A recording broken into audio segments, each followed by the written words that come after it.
इस क्लास में, ज्योग्राफी के इस क्लास में स्वागत है।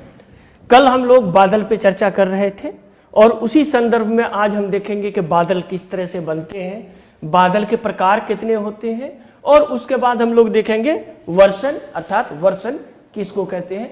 और ये क्लाइमेटोलॉजी का आखिरी पार्ट होगा हमारा, और इसमें लगभग आपका सारी चीज हो जाएंगे। तो जैसे कि मैंने बताया था कि बादल अगर देखेंगे तो कल मैंने इस पे आपको बताया था यहाँ पे नोट्स पे कि बादल जो है वो अरबों बूंद के छोटे छोटे वाटर ड्रॉपलेट्स होते हैं, और ये वाटर ड्रॉपलेट्स के जो साइज होते हैं वो 6 मिलीमीटर से लेके 0.2 मिलीमीटर तक होता है। तो यही है।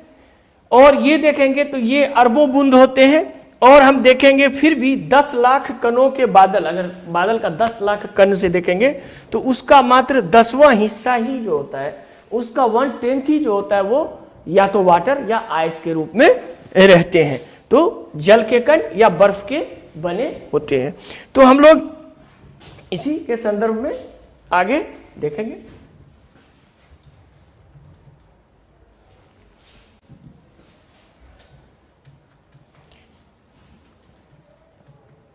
तो बादल कैसे बनता है, तो देखेंगे कि नॉर्मली जो हमने बताया कि ये बादल के जो अरबों बूंद होते हैं, तो ये बादल बनते कैसे हैं। तो चलिए इसको हम लोग देखते हैं।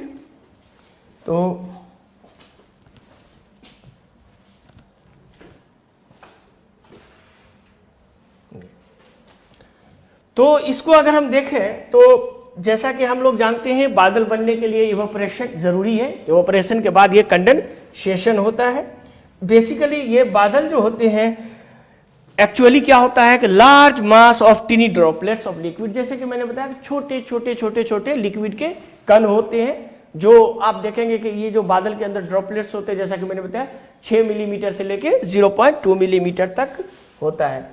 लेकिन अगर हम इसको देखें तो जैसे ही सूरज की किरणें धरती पर पड़ती है तो क्या होता है, जैसा कि मैंने बताया टेम्परेचर बढ़ने से इवेपोरेशन होता है, और जब ये इवेपोरेशन होता है तो देखिए इस तरह से फिर इवेपोरेशन होके वाष्पीकरण होता है, और वाष्पीकरण होने के बाद क्या होता है, ये बादल बन जाता है।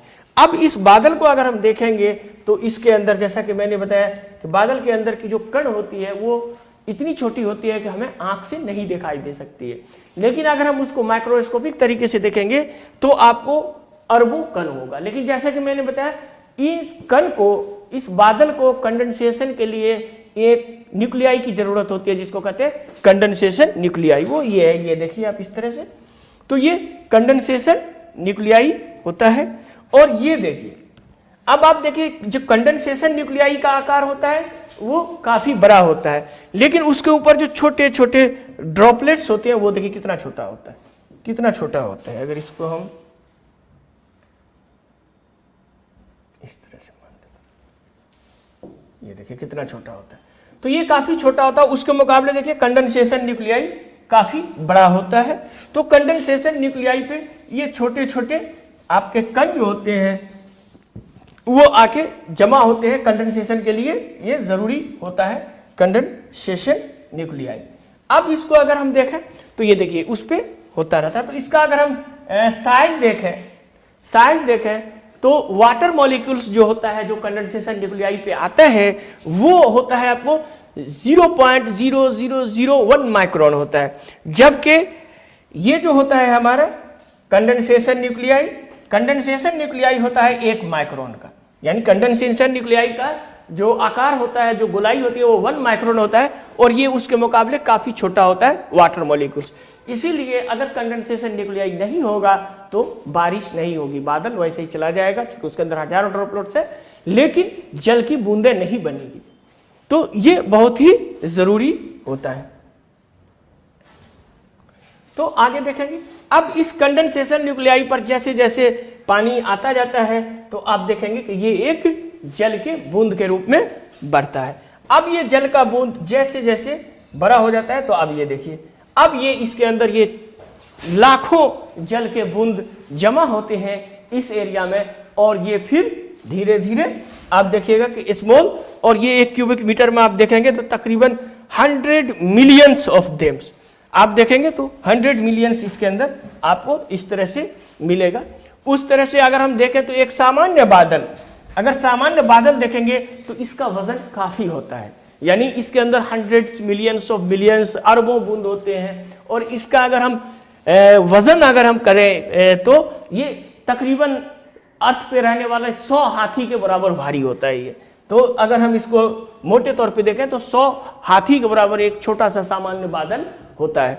तो ये बादल के अंदर ये न्यूक्लिया, या अब क्या होता है कि ये ड्रॉपलेट्स जो होते हैं, जैसे कि मैंने बताया कि एक ड्रॉपलेट्स बना, 2 ड्रॉपलेट्स बना, इसी तरह से फिर 1 और 2 इस तरह से मर्ज करके फिर बड़ा ड्रॉपलेट्स बनता है, और इस तरह से इतना बड़ा बन जाता है कि अब वो हवा में नहीं तैर सकता। तो क्या होता है, फिर ग्रेविटी के द्वारा पृथ्वी पे आ जाता है, और ये जो ग्रेविटी से द्वारा पृथ्वी से आता है यही हमें वर्षा के रूप में आता है, या इसको हम लोग वर्षण कहते हैं या वर्षा कहते हैं। वर्षा और वर्षण, जैसे कि मैंने बताया, वर्षा भी हो सकता है, हिमपात भी हो सकता है। सवाल ये है कि ये सैचुरेशन पॉइंट किस पे हुआ है। अगर निगेटिव पे हुआ तो हिमपात हो जाएगा, पॉजिटिव पे हुआ तो लिक्विड वाटर के रूप में रेन होगा। तो ये है आपका, इसी को आगे हम लोग ये देखिए, अब ये 2 से फिर और बढ़ गया। इस तरह से होते होते जब बड़ा बूंद हो जाता है तो फिर हमारी रेन होना शुरू हो जाता है। तो इस तरह ये बादल की बनने की प्रक्रिया है। तो ये एक सिंपल प्रक्रिया है और इसी से बादल बनता है। तो अब फिर हम लोग आगे आते हैं। तो ये आप देखेंगे कि बादल कैसे बनता है। अब बादल का वर्गीकरण की बात अगर हम लोग करते हैं कि बादल का वर्गीकरण कैसे हम लोग करते हैं, तो अगर हम बादल की वर्गीकरण की बात करें तो हम लोग बादल की वर्गीकरण 2 आधार पे करते हैं। एक तो जैसे जैसे पृथ्वी से ऊपर ऊंचाई की ओर जाते हैं तो ऊंचाई के आधार पे करते हैं। दूसरी जो उसका हम वर्गीकरण करते हैं वो वर्गीकरण जो होता है वो होता है उसके आकार के आधार पे कि वो किस तरह से दिखने में लगता है पृथ्वी के ऊपर से। तो हम लोग जो देखते हैं तो बादलों का देखेंगे सामान्य रूप से आकृति और ऊंचाई, जैसे कि मैंने बताया कि वो आकृति उसकी कैसी है, ऊंचाई कितने पे है, तो इस पे हम इसको वर्गीकृत करते हैं। इसके सिलसिले में यदि हम देखें तो सबसे पहले बादलों का वर्गीकरण करने का प्रयास किया गया था 1803 में। जो किया गया था वो था ल्यूक हावर्ड द्वारा, यानी ल्यूक हावर्ड ने इस बादल का वर्गीकरण किया और 4 प्रकार के बादल बताए। और ये बादल उन्होंने लैटिन शब्दों में इसका प्रयोग किया, जैसे कि हम लोग जानते हैं लैटिन शब्दों में। और लैटिन शब्दों के प्रयोग करते हुए इन लोगों ने ये किया कि जो लैटिन में लिखा जाता है तो लैटिन शब्दों में, और उससे उसके आकार के आधार पर ये किया था। ये वर्गीकरण जो था बादल किस तरह से दिखने में लगता है उस आकार के आधार पर इन्होंने वर्गीकृत इसको किया था बादल को। तो देखें हम लोग तो इसमें उन्होंने लिखा कोमुलस। कोमुलस यानी ढेर, जैसे किसी चीज का आप ढेर लगा देते हैं तो वो कोमुलस हो गया। दूसरा स्ट्रेटस यानी स्तरित, यानी डिफरेंट स्ट्रेटा में बटा हुआ, स्तर में बटा हुआ, तो उसको स्तरित या स्ट्रेटस या आकार के आधार पे। तीसरा सीरस या साइरस आप कह रहे हैं, ये घुंघराले बाल के आकार का होता है, जिस तरह से घुंघराला बाल होता था उसी तरह का ये सफेद होता है। उसी तरह से निम्बो, निम्बो का मतलब लैटिन शब्द में वर्षा होता है। तो इसी को, अब ये कपास है, अब इसको हम देखेंगे कि हिंदी में जो हम लोग कहते हैं तो इसको कहते हैं कोमुलस या ढेर, इसको कहते हैं कपासी, कपासी मेघ। अर्थात जिस तरह से रुई का गोला होता है और कपास एक आप ढेर लगा दें कपास का, तो ठीक उसी के ढेर के आकार का ये बादल होगा। तो इसीलिए इस बादल को कोमुलस या ढेर के तरह से या कपास के तरह से, इसलिए इसको कहते हैं कपासी बादल। दूसरा स्टेटस स्तरित या इसको स्तरीय मेघ कहते हैं। तीसरा सीरस या घुंघराले बाल या इसको कहते हैं पक्षाभ, पक्षाभ बादल। पक्षाभ जिस तरह से घुंघराले बाल है तो पक्षी का जिस तरह से पंख होता है आप देखे होंगे उसके टाइप का लगता है, तो इसलिए हिंदी में इसको पक्षाभ कहा गया। उसी तरह से देखेंगे तो निम्बो, निम्बो का मतलब वर्षा, तो इसको वर्षी मेघ या वर्षा मेघ, यानी जो मेघ वर्षा करता हो इसीलिए। तो अगर आप देखेंगे तो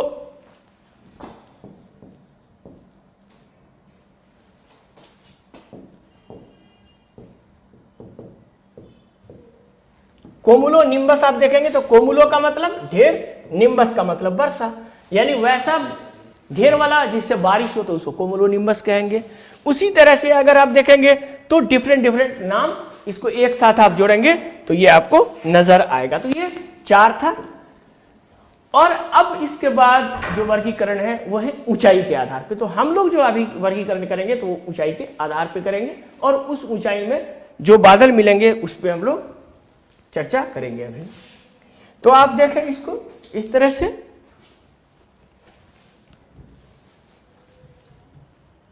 ये देखिए निम्न मेघ। तो 2 तरह से, निम्न मेघ, मध्यम मेघ और उच्च मेघ, यानी 3 स्ट्रेटा में हम लोग बांटेंगे इसको। ठीक है, निम्न मेघ हो गया आपका 0 से 2 किलोमीटर ऊंचा पर आप जाएंगे, तो फिर आप जाएंगे तो इस तरह से आप देखें निम्न मेघ, निम्न में ये बादल धरातल, यानी जैसे ही जमीन से ऊपर जाएंगे तो ये आपको 2000 मीटर, 2000 मीटर का मतलब हो गया 2 किलोमीटर, 2 किलोमीटर पे होगा। इसी तरह से हम लोग मिडिल मेघ में देखेंगे तो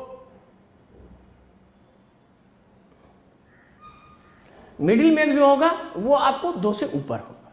2 का मतलब 2 से लेके आप जाएंगे तो तकरीबन कहीं 6 किलोमीटर आता है, कहीं 7 किलोमीटर, तो 7 किलोमीटर तक आप जाएंगे तो आपको मिडिल मेघ होगा। यानी आप इसको ऊंचाई के आधार पे इस तरह से बांट सकते हैं। नीचे ये सरफेस है यानी धरातल, तो धरातल से अगर आप 2 किलोमीटर ऊपर जाएंगे, 2 किलोमीटर, तो ये निम्न मेघ कहलाएगा, निम्न मेघ। इससे आप ऊपर जाएंगे 7 किलोमीटर तक, तो 7 किलोमीटर तक जाएंगे तो ये यहां से यहां तक ये मध्य मेघ कहलाएगा। और 7 से ऊपर आप चले जाएं, ऊपर तक जितना, मतलब 7 से ऊपर 18 किलोमीटर तक, जहां भी, चूंकि 18 या जहां जहां 16 लिखा है, यानी आपका जो क्षोभ मंडल की सीमा है। चूंकि हम लोग जानते हैं कि क्षोभ मंडल से ऊपर कोई ज्यादातर मौसमिक एक्टिविटी नहीं होती है, जो हमने लेयर आपका एटमॉस्फेयर का पढ़ाया था। तो क्षोभ मंडल की ऊपरी सीमा तक जाते हैं तो ये उच्च मेघ कहलाता है, उच्च मेघ कहलाता है। तो उच्च निम्न इस तरह से हम लोग बांटते हैं। तो ये आप देखेंगे तो ये जो है निम्न मेघ, निम्न मेघ देखिए तो ठीक उसी तरह से आपको दिखाई देगा जिस तरह से कभी कभी धरातल पे कोहरा लग जाता है। आपने देखा होगा कि कुहासा जब लग जाता है, ठीक उसी तरह क्या करती है, लेकिन ये क्या है 2 किलोमीटर ऊपर उठा हुआ है। तो 0 से 2 किलोमीटर या 1 किलोमीटर भी हो सकता है। तो इसकी ऊंचाई मैक्सिमम होगी 2 किलोमीटर तक। आप देखेंगे इसके बाद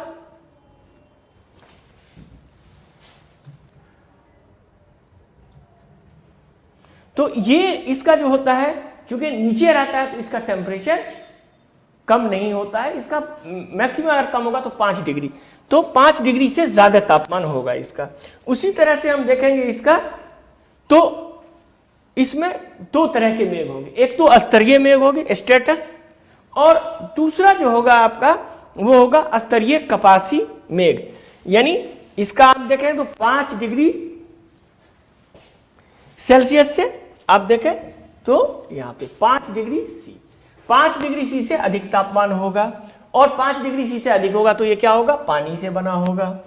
इसका मतलब है 2 मेघ होगा, एक मेघ स्तरीय मेघ या स्ट्रेटस, और दूसरा होगा स्ट्रेटस कोमुलस मेघ दूसरा, यानी स्तरीय कपासी मेघ। तो एक जो होगा वो घने एक समान भूरे रंग की परतों में आपको दिखाई देगा, दूसरा जो होगा अधिक द्रव्यमान वाला होगा। वो स्तर तो होगा लेकिन आप देखेंगे तो स्तरीय कपासी, लेकिन उसका द्रव्यमान अधिक होगा, कोमुलस की तरह, ढेर की तरह दिखाई देगा, और ये भूरे रंग की परतों वाला दिखाई देगा।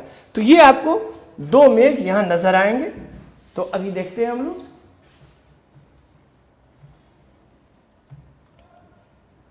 ये देखिए ये जो है स्टेटस है, इसमें आपको अस्तर टाइप का दिखाई देगा, एक एक अस्तर आपको दिखाई देगा। उसके बाद जो आप देखेंगे तो ये देखिए एक अस्तर यहाँ, एक अस्तर यहाँ, एक अस्तर यहाँ, एक अस्तर यहाँ, और इसकी ऊंचाई ये धरातल है, ये ज्यादा नहीं होगा, ये देखिए 2 किलोमीटर के बीच में ही होगा। उसी तरह हम लोग आगे देखेंगे इसी का, तो ये आपको दिखाई देगा जो हमने कहा था अस्तरीय कपासी मेघ, ये अस्तर दिखाई देगा, लेकिन उसमें भी आपको ये कपास के आकार का दिखाई देगा। यानी आपको स्टेटस तो दिखाई दे रहा है, अस्तर तो दिखाई दे रहा है, लेकिन इसमें ढेर कपास की तरह ये यहाँ भी देखिए कपास की तरह, यहाँ भी कपास की तरह। तो ये जो मेघ होगा इस मेघ को कहेंगे अस्तरीय कपासी मेघ। तो ये आपको होगा। अब दूसरा जो है वो है मध्य या मिडिल, आप कह सकते हैं इसको मध्य, या इसको इंग्लिश में कहा जाता है ऑल्टो।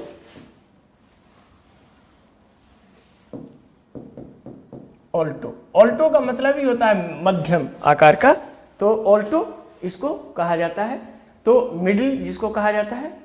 अब इसमें आता है, देखेंगे हम लोग तो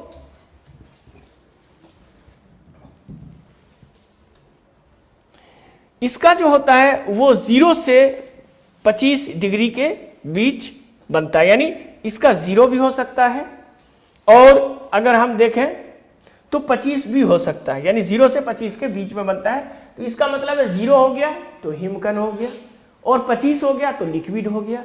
तो यानी पानी और बर्फ दोनों से मिलके ये बना होता है, ये बादल मध्यम आकार का जो बादल होता है।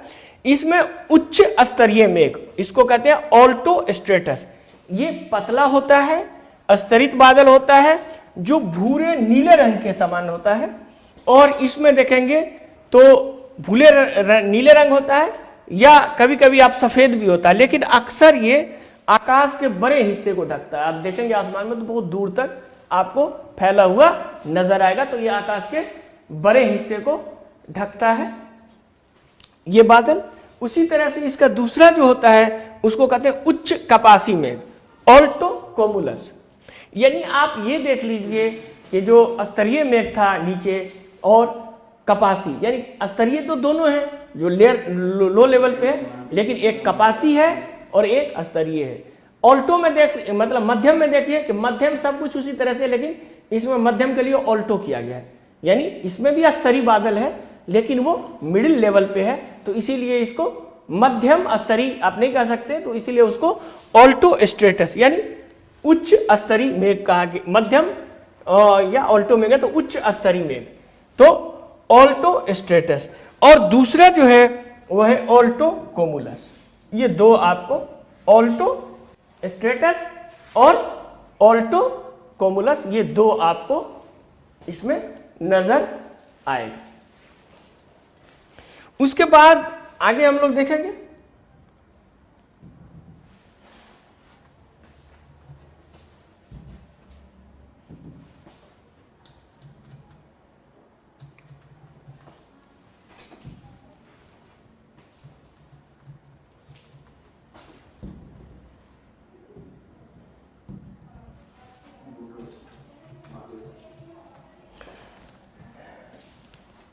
तो ये जो मेघ है, इसके बाद ऑल्टो के बाद हम लोग देखते हैं तो ऑल्टो कोमुलस और ऑल्टो। उसके बाद हाई क्लाउड। तो हाई क्लाउड जो होता है ये जैसे कि मैंने बताया उच्च स्तरीय मेघ। अब ये इसके बाद हम लोग देखेंगे तो ये इस तरह से आपको दो तरह से आपका होगा उच्च कपासी मेघ। तो इस तरह से देखें इसको यहाँ पे, तो ये आपको सफेद होता है, आकाश के बड़े हिस्से को ढकता है। और ऑल्टो कोमुलस जो होता है इसका आकार अगर देखेंगे तो इसका आकार अंडाकार या दीर्घवृत्ताकार होता है और ये अंदर से भूरे रंग के हो सकते हैं। यानी आप इस तरह से देखें तो अंडाकार या दीर्घवृत्ताकार और अंदर से भूरे रंग के होते हैं।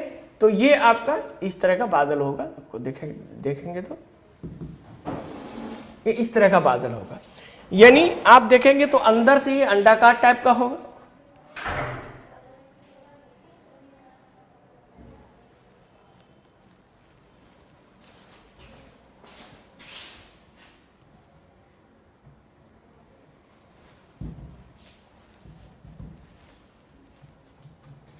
ये देखिए, ये आपको ऑल्टो स्ट्रेटस था, इस तरह का होगा, यानी ये ऊंचाई पे होगा और पूरा आकाश आपको छाया होगा, तो इसको हम लोग कहते हैं ऑल्टो स्ट्रेटस। और ऑल्टो कोमुलस जो होगा वो इस तरह से होगा, यानी होगा तो ऊंचाई पे, लेकिन ये ढेर तरह होगा, ढेर की तरह होगा और आपको अंडाकार टाइप से नजर आएगा, ये अंडाकार टाइप से नजर आएगा। तो इस प्रकार का जो बादल होगा उसको हम लोग कहेंगे ऑल्टो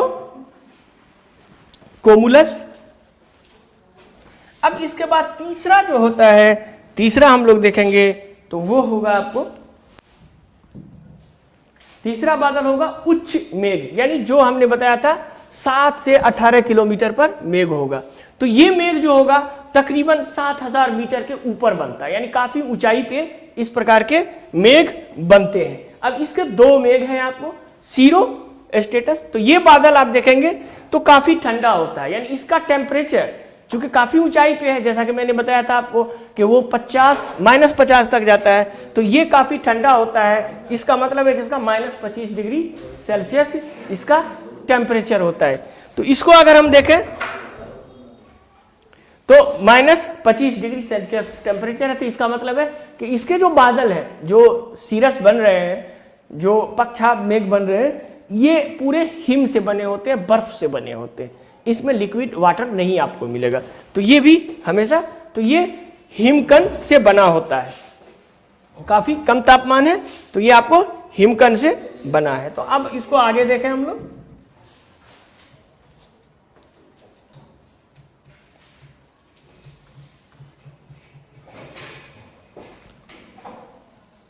तो ये है आपका, इसमें दो होते हैं, जैसे कि मैंने बताया था उसमें भी दो होते हैं। सीरो स्टेटस यानी जो पक्षाभ स्तरी ये होते हैं, ये आ गया आपके सीरो स्टेटस, ये उच्च कपासी मेघ में ये उच्च होता है, धुंधला बादल होता है और ये आकाश में दूध या सफेद बादल के रूप में आपको नजर आएगा, कर लेयर के रूप में इस तरह से फैला हुआ होगा, इस तरह से ये सफेद बादल टाइप से होगा और इस तरह से पक्षी का पर होता है उस तरह से आपको आकाश में दिखाई देगा। उसी तरह से दूसरा होता है पक्षाभ कपासी मेघ। ये बादल जो होता है पतला होता है और आकाश में एक बैंड या लहर के रूप में आपको दिखाई देगा। तो इस तरह का आप देखेंगे तो ये आपका होता है। तो इसको हम इस तरह से, इसका फिगर हम दिखाते हैं आपको। तो ये देखिए इस तरह का फिगर आपको आएगा। तो ये देखिए, तो इस तरह का फिगर होता है, ये देखिए। तो ये जो था पहले वाला, ये देखिए ये जो है आपका सीरो स्ट्रेटस है, जैसा कि मैंने बताया था।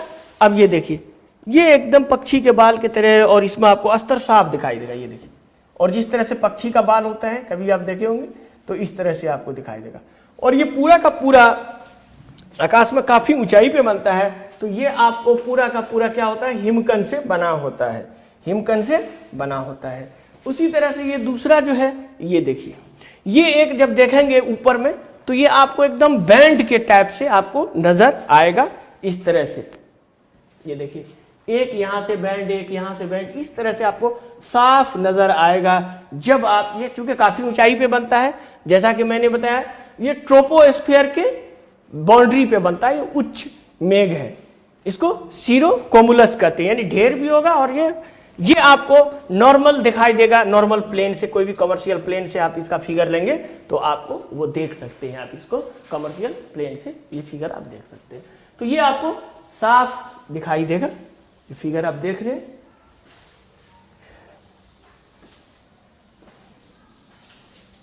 ये फिगर मैंने खुद लिया था ताकि आप लोगों को समझा सके। तो चलिए अब हम लोग आगे देखेंगे इसी में बादल के बारे में और कुछ चीजें और देखेंगे। तो अब हम लोग देखेंगे कि जब ये बादल जो था ये क्या था, डिफरेंट लेयर पे हमने बताया, ऊंचाई के आधार पे बताया। लेकिन कुछ बादल ऐसे होते हैं, जैसा कि मैं यहां आपको बताऊं, तो एक तो हमने बताया कि ये आपका अर्थ है, पृथ्वी, ये धरातल है, ये हमारा धरातल है और यहाँ से आप 16 किलोमीटर ऊंचा है, क्षोभ मंडल है। जैसा कि मैंने बताया जितनी भी एक्टिविटीज होती है वो क्षोभ मंडल तक ही होती है। इसको हम इस तरह से यहाँ पे देख लें, ये 16 किलोमीटर है क्षोभ मंडल। अब यहाँ 2 किलोमीटर, 2 से 7 किलोमीटर, 7 से 16 किलोमीटर। तो ये तो आपको हो गया लो क्लाउड, मिड क्लाउड और ये हो गया आपका हाई क्लाउड। यानी लो क्लाउड यहां से यहां तक, मिड क्लाउड यहां से यहां तक और हाई क्लाउड यहां से यहां तक। तो ये तो डिफरेंट स्तर हो, लेकिन कुछ मेघ ऐसा होता है जो वर्टिकली डेवलप होता है और काफी ऊपर तक चला जाता है। यानी कुछ मेघ है कि आपका यहां डेवलप होगा और इस तरह से डेवलप हो जाएगा। यानी इस लेयर नहीं, वो सभी लेयर में होते हुए, बल्कि आपको जो ये 16 किलोमीटर ऊंचा है ये ट्रोपोस्फीयर, उससे भी आपको ऊपर वो चलेगा और ऊपर दिखाई देगा। तो इस प्रकार का जो बादल होता है उसको कहते हैं कोमुलोनिम्बस।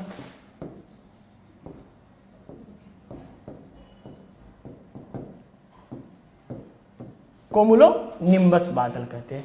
ये बादल जो होता है ये काफी गरज चमक के साथ, खास करके जब हम लोग देखते हैं चक्रवात आता है तो इस तरह के बादल आपको बनते हैं। और इसी बादल में ओला वृष्टि होता है। आगे जब हम लोग देखेंगे प्रेसिपिटेशन तो उसमें देखेंगे कि इस तरह से ओला वृष्टि होता है। इसमें एक इन्वर्सल लेयर होता है, यानी यहाँ लिक्विड वाटर जाता है, यहाँ जाता है तो बर्फ जम जाता है और फिर ये बर्फ 1 2 3 4 गोला बन के, और फिर जब नीचे बारिश होता है तो बड़ा बड़ा ओला के रूप में आपको दिखाई देता है। तो इस प्रकार का बादल भी आपको यहाँ दिखाई देगा। तो इस प्रकार के बादल को कहते हैं कोमुलोनिम्बस। तो यही है अभी जो हम आपको यहाँ दिखा रहे थे। तो ये बादल जो होते हैं ऊर्ध्वाधर रूप में विकसित होते हैं और ये आपको कोमुलो और ये फाइनली कोमुलोनिम्बस क्लाउड बनते हैं। और ये गुंबदाकार और सपाट आधार वाला होता है। जैसा कि मैंने अभी दिखाया कि एकदम गुंबदाकार होगा और आधार लगेगा सपाट। यानी जब आप उसको प्लेन से देखेंगे, कोई भी कमर्शियल प्लेन से आप जा रहे होंगे तो ऐसा लगेगा कि बादल का एकदम सरफेस है और उस पे ये ऊपर उठा हुआ है, जैसा अभी हम आपको दिखाएंगे। तो ये आपको इस तरह से दिखाई देगा। तो इसको यहां आप देखें,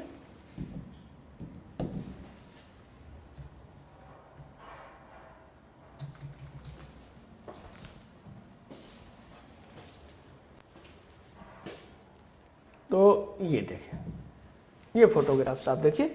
तो ये आपको साफ इस तरह का जो क्लाउड बनता है ये आपको यहां दिखाई देगा। ये देखिए, ये क्लाउड आप देखिए। तो ये जो क्लाउड है ये कोमुलोनिम्बस है। यानी आप देखेंगे तो दूर दूर तक लगेगा। और जैसा कि मैंने आपको पहले बताया था कि ये क्या है, ये स्ट्रेटोपाउज है। यानी ये इधर ट्रोपोस्फीयर है और इधर स्ट्रेटोस्फीयर है। तो इसकी बाउंड्री आपको साफ दिखाई देगी प्लेन पर से। और यहीं से देखिए ये ऊपर ऊर्ध्वाधर रूप में विकसित होता है और इस तरह से आपको ये देखिए, इस तरह से आपको एकदम सपाट आपको ये दिखाई देगा। इसका जो बेस है एकदम सपाट दिखाई देगा, ऊपर ये गुंबदाकार रूप में डेवलप होता है। तो ये भी फोटोग्राफ, जैसा कि ये देखिए कि मैं नहीं लिया था इसको, तो खास करके ये जो फोटोग्राफर इत्तेफाक था कि जुलाई के मौसम में मैं गया था और सारे प्रकार के बादल हमको देखने को वहां मिले, तो मैंने सारा फोटो ले लिया था। तो ये आप देख सकते हैं। तो ये है आपका कोमुलोनिम्बस क्लाउड। तो ये कौन सा क्लाउड है आप, ये है आपका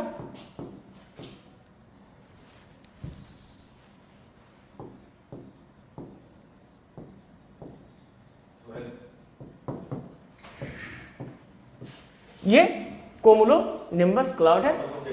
ये मुख्यतः ऊर्ध्वाधर रूप में विकसित होते हैं। तो चलिए आगे हम लोग चलते हैं। तो इसको अगर हम एक समराइज तरीके से, जो मैंने अभी पढ़ाया कि बादल का किस तरह से प्रकार होता है, इस सब को एक चार्ट के रूप में एक तरह से होगा, तो मैं आपको ये फिगर भी भेज दूंगा ताकि आप ग्रुप में आप ये देख सके। तो ये इसको एक साथ अगर आप देखेंगे तो ये इस तरह से आपको दिखाई देगा। ये देखिए इस तरह से दिखाई देगा। जैसा कि मैंने आपको यहां दिखाया था, ये देखिए low cloud, mid cloud, high cloud. ये 2 किलोमीटर, ये 7 किलोमीटर और ये 18 किलोमीटर। ठीक है, अब यहां देखिए ये निम्बो स्ट्रेटस, स्ट्रेटस, स्ट्रेटोकोमुलस, कोमुलस, इस तरह का बादल आपको मिलेगा। उसी तरह से मिडिल में मिलेगा ऑल्टो स्ट्रेटस, ऑल्टो कोमुलस। उसी तरह से जब हाई में जाएंगे तो सीरो स्ट्रेटस, सीरस और सीरो कोमुलस। और ये जो हमने बताया था कोमुलो निम्बस, जो मैंने फिगर दिखाया था, वो इस तरह का फिगर होगा। तो ये आपका एक ही फिगर में सारे क्लाउड्स हैं। तो क्लाउड्स को हम लोगों ने दो भागों में, दो तरह से वर्गीकृत किया। नंबर एक, उसका आकार किस तरह से दिखने में लगता है, उसके आधार पे हमने बादल का वर्गीकरण किया। दूसरा, उसकी ऊंचाई कितनी है, तो ऊंचाई के आधार पे वर्गीकृत किया।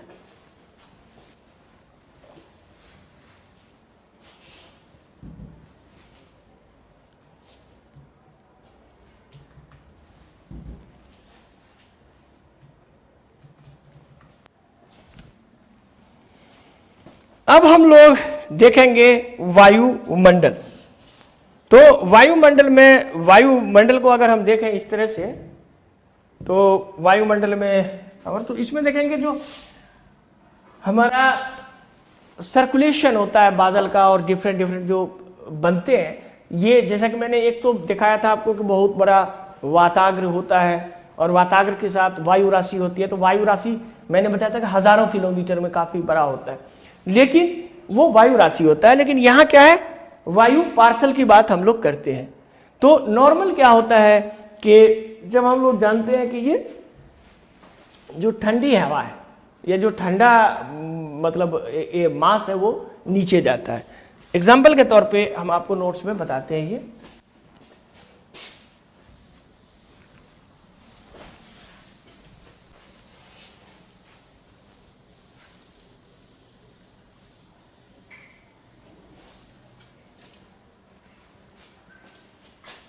ये एक वायु का एक खंड है, ये एक वायु का खंड है और ये इसके बीच में एक वायु का खंड।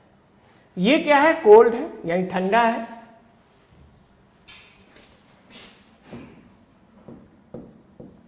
ये क्या है, गर्म है। और ये भी ठंडा है, ये भी ठंडा है, ये भी ठंडा है। तो होता क्या है कि हम लोग जानते हैं ये ठंडी राशि और यहां ये नीचे गर्म राशि। तो गर्म राशि ऊपर जाती है और ठंडी राशि नीचे आती है। क्यों आती है, तो वो इसमें सबसे बड़ा काम करता है आपको ग्रेविटी। ग्रेविटी खींचता है, क्योंकि ठंड राशि भारी होती है तो ग्रेविटी खींचता है। और जब ग्रेविटी यहां पे खींचता है तो यहां का जो ये एरिया रहता है, ये इसके ऊपर इसको धक्का देता है गर्म हवा को, और इसी के कारण गर्म हवा ऊपर जाती है। तो इस प्रकार की जो प्रक्रिया होती है वो आपको अक्सर वायुमंडल में देखने को मिलेगा। तो इसमें, इसी में हम लोग आगे देखेंगे इसी का।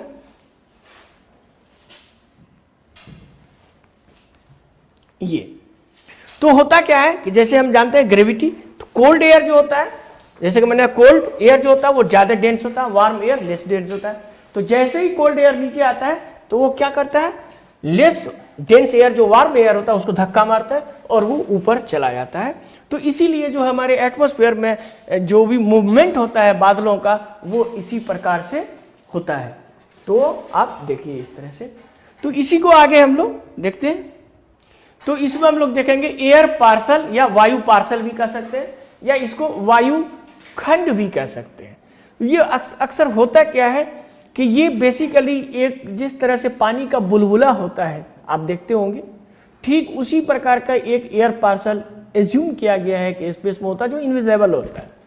लेकिन जनरली क्या होता है कि उसका साइज जो होता है वो, और उसका खास करके शेप, उसका तो कोई मतलब आप समझ ले कि उसको कोई डिफाइन नहीं है, लेकिन उसकी जो प्रकृति होती है, यानी कि उसमें जो आर्द्रता और उसका टेम्परेचर लगभग समान होता है। जैसे कि मैंने बताया आर्द्रता और टेम्परेचर समान होता है, मतलब कि ये एक एयर पार्सल है। तो एयर पार्सल इस तरह का होगा, एक बूंद के टाइप का होगा, और इसमें अगर हम देखें कि आर्द्रता यानी कि सपोज कीजिए उसकी ह्यूमिडिटी 200 ग्राम है ऑफ वाटर है, और इसके अंदर आप देखेंगे तो टेम्परेचर अगर 20 डिग्री सी है तो 20 डिग्री सी, यानी ये उसकी खासियत होती है कि उसकी आर्द्रता उसका टेम्परेचर समान होता है। अब हम एयर पार्सल में देखेंगे इसके आगे कि एयर पार्सल पे तो वायु पार्सल, तो मौसम विज्ञान में इसको वायु खंड कहा जाता है। वायु पार्सल जिसको हम लोग कह रहे हैं, इसको हिंदी में हम वायु खंड कहते हैं। और ये एयर पार्सल वायु का पार्सल है, कोई इसका कोई निश्चित आकार तो होता नहीं है, लेकिन ये आप देखेंगे तो ये हवा का बुलबुला भी नहीं होता है, लेकिन उसी के तरह से होता है, लेकिन इसका सामान्य विशेषता खास करके ये बनाए रखता है, क्योंकि ये वायुमंडल में ऊपर उठता है अथवा नीचे गिरता है। यानी सामान्य विशेषता, जैसे कि मैंने आपको बताया, सामान्य विशेषता यानी ह्यूमिडिटी और टेम्परेचर, ये दोनों को वो बनाए रखता है।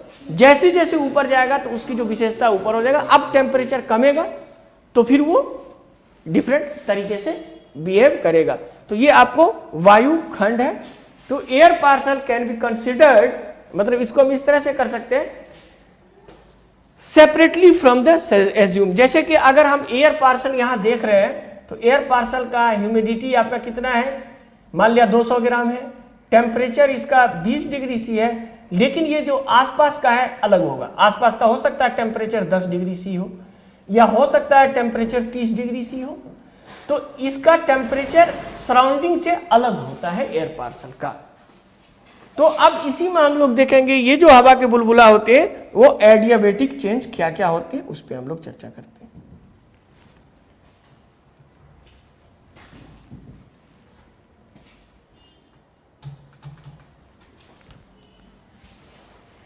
तो एयर पार्सल की बात अगर हम लोग करें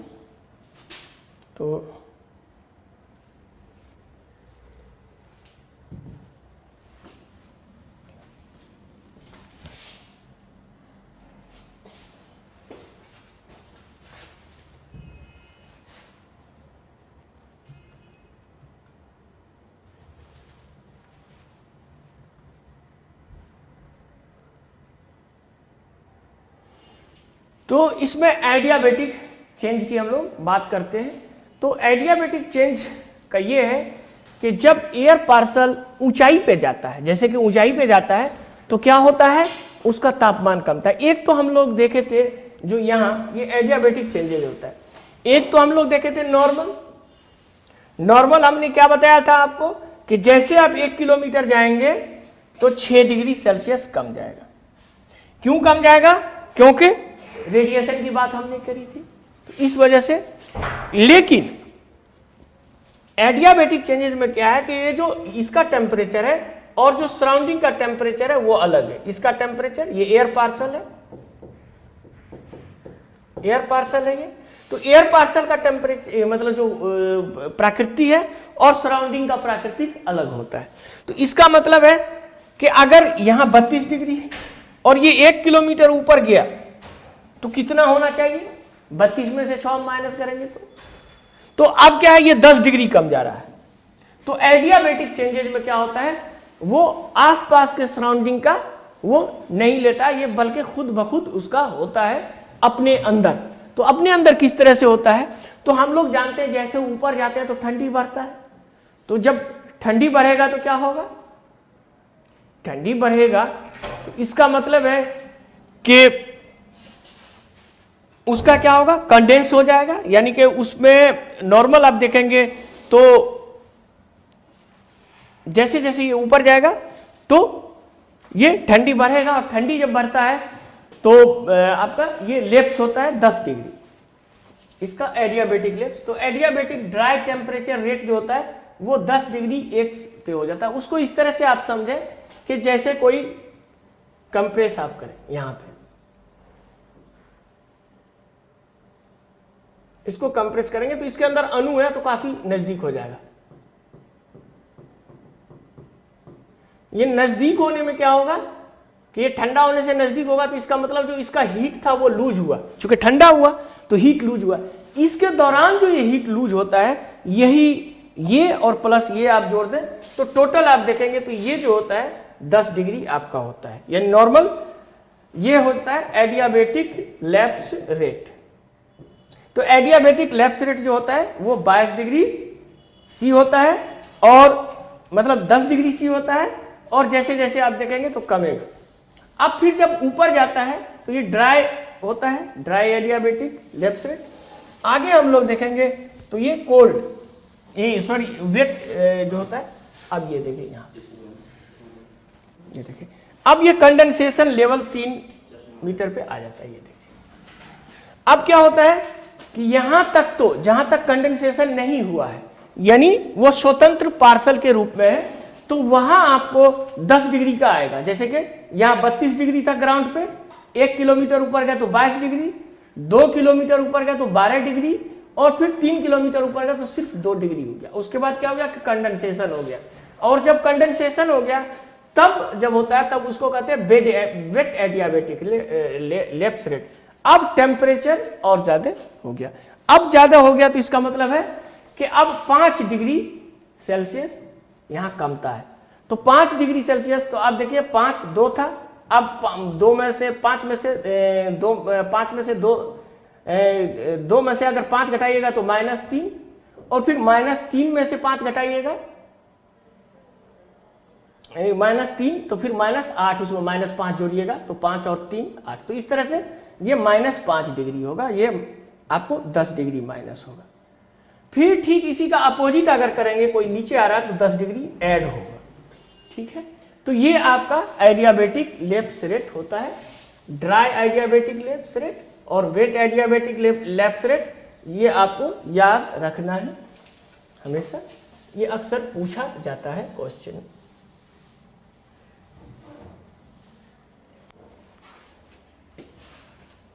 इसको आप इस तरह से नोट्स पे देख लें, तो नोट्स पे हम दिखाते हैं, आप और क्लियर हो जाएगा।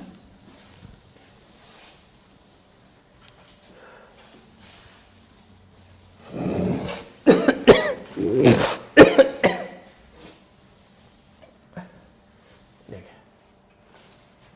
अब इसको इस तरह से आप देख लीजिए, normal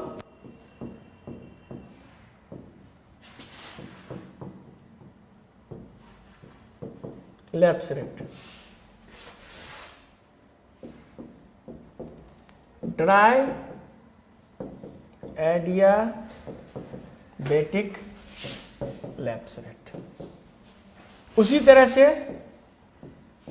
weight adiabatic lapse rate. तो नॉर्मल लैप्स रेट क्या था, -6 डिग्री सी पर किलोमीटर, ठीक है। उसी तरह से देखेंगे ड्राई एडियाबेटिक लैप्स कितना, -10 डिग्री सी पर किलोमीटर। उसी तरह से वेट एडियाबेटिक देखेंगे -5 डिग्री सी पर किलोमीटर। अब होता क्या है एडियाबेटिक लैप्स रेट में, तो ये आप याद रखिए, ये हमेशा इस तरह से पूछता है कि लैप्स रेट के बारे में, कि नॉर्मल लैप्स रेट क्या होता है, एडियाबेटिक वेट क्या होता है, ड्राई क्या होता है, तो ये सारी चीजें आगे हम इसी में देखेंगे कि आखिर आइडियाबेटिक प्रोसेस होता क्या है, कि हम इसमें आइडियाबेटिक चेंजेस में क्या होता है, कि नॉर्मली आइडियाबेटिक चेंजेस में हम मानी आसपास से टेम्परेचर का कोई आदान प्रदान नहीं होता है। जैसे एग्जांपल के तौर पे आप देख लीजिए कि कोई एक ग्लास का जार है या कोई एक जार है, इसके अंदर यहाँ का टेम्परेचर कुछ है लेकिन यहाँ का टेम्परेचर अलग है। यहाँ कुछ मॉलिक्यूल्स है, आप देख लें। अब क्या होता है, गर्म होने पर ये मॉलिक्यूल्स ये जो होगा ऊपर चला जाएगा।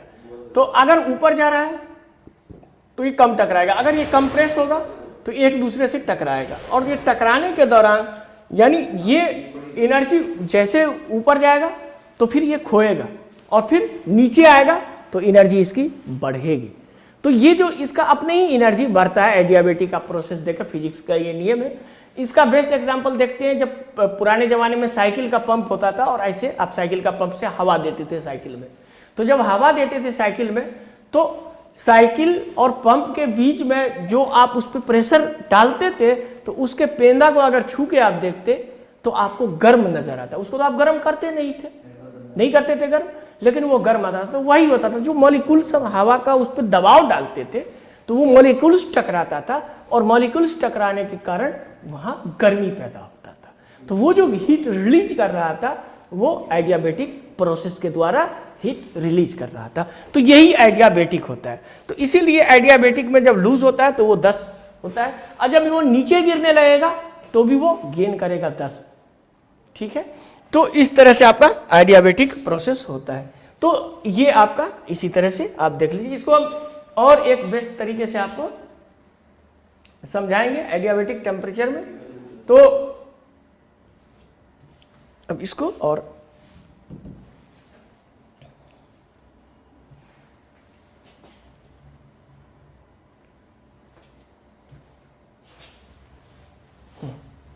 एडियाबेटिक टेम्परेचर चेंजेस, जैसे कि मैंने बताया, इसको हिंदी में कहते हैं एडियाबेटिक को स्थिरोष्म तापमान परिवर्तन। इसको कहते हैं हिंदी में स्थिरोष्म तापमान परिवर्तन। ये हिंदी काफी टफ होता है, आप इंग्लिश में भी आसानी से इसको याद कर सकते हैं। तो एडियाबेटिक चेंजेस ये देखिए, तो एडियाबेटिक टेम्परेचर चेंजेस, तो इसमें है ऊष्मा के आदान प्रदान के बिना तापमान में परिवर्तन स्थिरोष्म तापमान परिवर्तन कहलाता है, यानी एडियाबेटिक चेंजेस कहलाता है। इसके अंतर्गत वायु के ऊपर उठने अथवा वायु के नीचे जाने से तापमान में परिवर्तन होता है।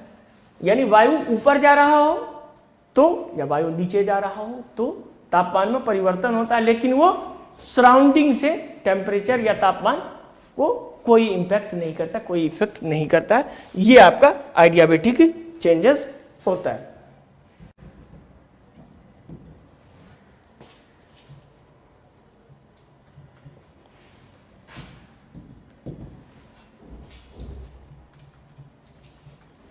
इसको आप इस तरह से देख सकते हैं कि ये कोई एक पहाड़ है, इसका हम आपको एनिमेशन भी दिखाएंगे। तो ये देखिए, ये देखिए, इस तरह का कोई अगर पहाड़ है तो इसको आप इस तरह से देख सकते हैं। तो ये देखिए, तो ये देखिए, जैसा कि मैंने आपको दिखाया था, तो ये देखिए, ये अगर कोई पहाड़ है तो पहाड़ से ऊपर अगर चढ़ना शुरू हुआ, असेंडिंग हुआ अगर, तो यहाँ -5.5 था, तो ये आप देखें तो ये 11 हो गया, फिर 16 हो गया, फिर 22 हो गया। तो ये क्या है आप देखिए, तो ये 5 और यहाँ से देखिए तो 1-2 किलोमीटर इस तरह से आप देख ले।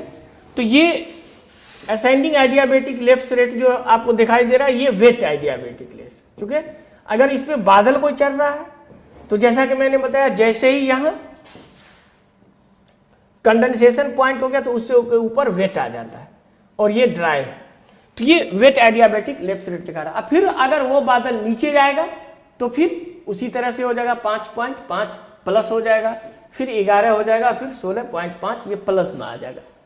तो नॉर्मल जब यहाँ बादल था आपको बादल दिखाई देगा, ठीक है, लेकिन जब यहाँ गर्म हो जाएगा तो यह क्या हो जाएगा, फिर वो कंडेंसेशन नहीं होगी, इवेपोरेशन होके इनविजिबल हो जाएगा वाटर। तो आप जब कोई पहाड़ी एरिया में जाएंगे, पहाड़ पे देखेंगे तो देखेंगे बहुत बड़ा घनघोर बादल इधर से आ रहा है, लेकिन यहाँ आके गायब हो जा रहा है बादल। तो आखिर बादल जाता कहाँ, बादल जाता कहाँ है? तो यही बादल है कि एडियाबेटिक लेफ्ट रेट के कारण यहाँ फिर वो हीट प्राप्त करता है, और हीट प्राप्त करने के पश्चात अब वो उतना ठंडा नहीं रहता है, तो वो जलवाष्प के रूप में परिवर्तित हो जाता है और बादल आपको गायब नजर आता है। तो इस तरह का आपको एक वीडियो है, वो आप देखिए तो आपको क्लियर पता चल जाएगा कि किस तरह से ये एडियाबेटिक टेम्परेचर चेंजेस आते हैं। तो इसको हम यहाँ आपको एक वीडियो है वो आपको दिखाते हैं किस तरह से यहाँ होता है। तो ये देखिए, ये एडियाबेटिक प्रोसेस को अगर हम देखें तो adiabatic process of cooling and heating अगर हम देखें तो इसको इस तरह से देखें। ये देखिए, ये बादल, तो आप देखेंगे कि ये बादल काफी घना बादल आता है, ये पहाड़ है। अगर इसको इस तरह से देखें हम लोग, ये देखिए, अब देखिए यहां पे देखेंगे हम लोग तो ये देखिए, ये इस तरह से एक पहाड़ है, ये आपका रियल का सीन है। तो आप देख लीजिए, अब ये पहाड़ से यहां असेंड कर रहा है, तो यहां एडियाबैटिक चेंजेस हो रहा है, ज्यादा ठंडी हो रही है, बादल बन रहा है, और यहां जाने के बाद फिर जैसे नीचे जा रहा है तो गर्मी, जैसे ही गर्मी प्राप्त करता है तो ये वाष्पीकरण हो जाता है, और वाष्पीकरण करके यहां बादल गायब हो जाता है। आप देखिए बादल गायब, यहां आसमान एकदम नीला लग रहा है। तो क्या कैसे बादल गायब होता है, ये आपको एडियाबैटिक चेंजेस के सबसे बड़ा सबूत है। ये जो आप देखते हैं, ये आप ये देखिए, ये बादल आप देख सकते हैं इसको।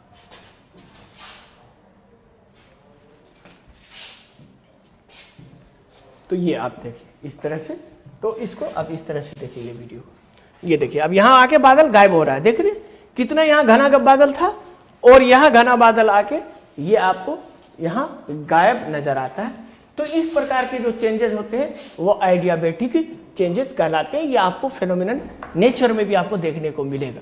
तो सवाल ये है कि थोड़ा आप लोग सिविल सर्विस को जो पढ़े हैं या जो भी इस तरह के प्रोसेस है उसको रटने पर ध्यान ना दे करके समझने पे ध्यान दें। नॉर्मली ये होता है कि जब अगर हम उसको नेचुरली तरीके से समझेंगे तो हमारे ब्रेन से कभी बाहर नहीं जाएगा, और इजीली तरीके से आप इसको समझ सकते हैं। तो ये देखिए कि ये पहाड़ था, पहाड़ पे तो बड़ा घना बादल था, यहां आके बादल गायब हो गया, आसमान एकदम साफ हो गया। तो ये आपको एडियाबैटिक चेंजेस होते हैं।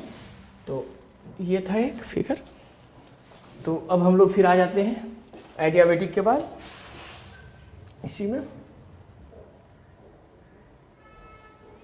तो अब हम लोग देखेंगे कि ये सारे प्रोसेस आखिर होते क्यों हैं। ये एडियाबैटिक चेंजेस हैं, ये सारे यही सारे प्रोसेस हमारे वेदर के लिए काफ़ी इंपॉर्टेंट है, और इसी में देखेंगे, इसी से हमारा फिर फाइनली क्या होता है, वर्षण होता है, वर्षा होता है। तो ये वर्षण किसको कहते हैं, ठीक है।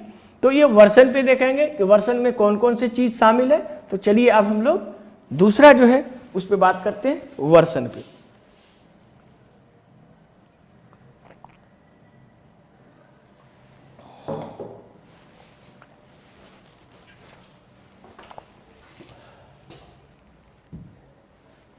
तो अगर वर्षण की बात अगर हम लोग करें तो वर्षण जो होता है आप देखेंगे कि जब जल की तरल या ठोस कोई भी चीज धरातल पर गिरता है तो उसे वर्षण के रूप में परिभाषित किया जाता है। यानी इसमें लिक्विड वाटर भी हो सकता है, ठोस वाटर भी हो सकता है आपको। तो इस प्रकार का जो होता है तो उसको हम लोग कहते हैं वर्षण।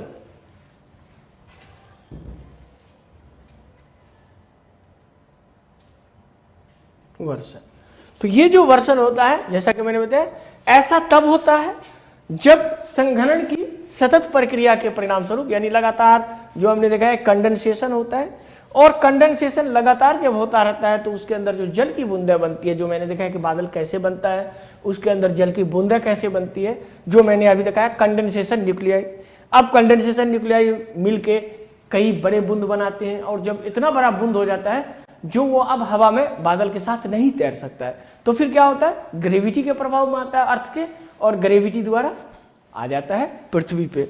तो ये क्या होता है, संघनन की प्रक्रिया सतत होती है। उसके बाद क्या होता है, हिमकण का भार, जैसे कि मैंने बताया, उसका भार और आकार अधिक बड़ा हो जाता है, जिसके कारण वे वायु में तैरते हुए नहीं रह पाते हैं, और गुरुत्वाकर्षण बल के कारण धरातल पर आ जाते हैं। तो चाहे गुरुत्वाकर्षण के बल के कारण धरातल पर आने वाले वो ठोस हिमकण हो या वर्षा की बूंदें हो, ये दोनों मिलकर वर्षण कहलाता है, जिसको प्रिसिपिटेशन कहते हैं।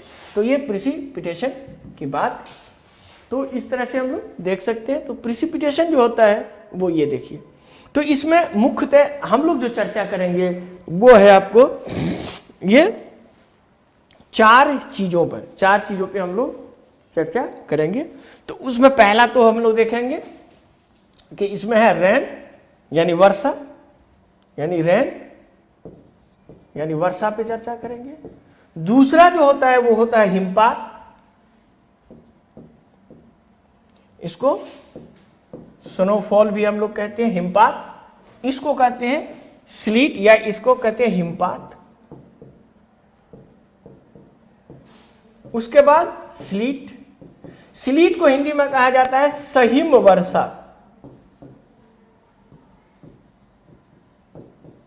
अब हम लोग देखेंगे कि सहिम वर्षा और हिमपात में क्या डिफरेंसेस है। और उसके बाद ओलापात जो होता है, ये देखिए ओलापात, तो ये ओलापात, तो ओलापात क्या होता है, जिसको हेलस्टोन कहा जाता है या ओलावृष्टि कहा जाता है। ये चार चीज को हम मुख्यतः देखेंगे। इसके अतिरिक्त भी हम एक चीज और देखेंगे जो उच्च अक्षांश में पाए जाते हैं, खास करके जहां -40 डिग्री होता है, उसको डायमंड डस्ट कहते हैं। उसके बारे में भी थोड़ा हम चर्चा करेंगे यहाँ पे। तो आगे हम लोग देखते हैं इसमें। तो वर्षण के रूप, तो पृथ्वी पर हम जानते हैं कई रूपों में वर्षण होता है, जैसे कि जल की बूंदों, हिमलव या बर्फ या ओला, या कभी कभी एक साथ जल की बूंद और ओला गिरता है। हम देखते हैं जब बारिश होती है तो बारिश के साथ साथ भी ओला गिरता है। तो वर्षण का रूप अधिकांशतः संघनन की विधि तथा तापमान पर निर्भर होता है, जो निम्न प्रकार है। तो नॉर्मल क्या होता है कि किस तरह से रूप होता है वो अब आपको बताते हैं। ये देखिए, तो ये तो हम लोगों ने देख लिया एडियाबेटिक। अब आगे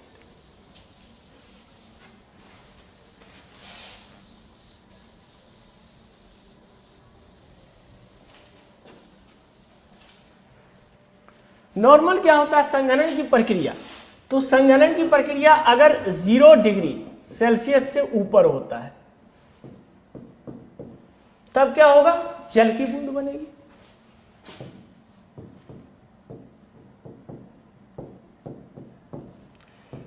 और अगर 0 डिग्री से नीचे होता है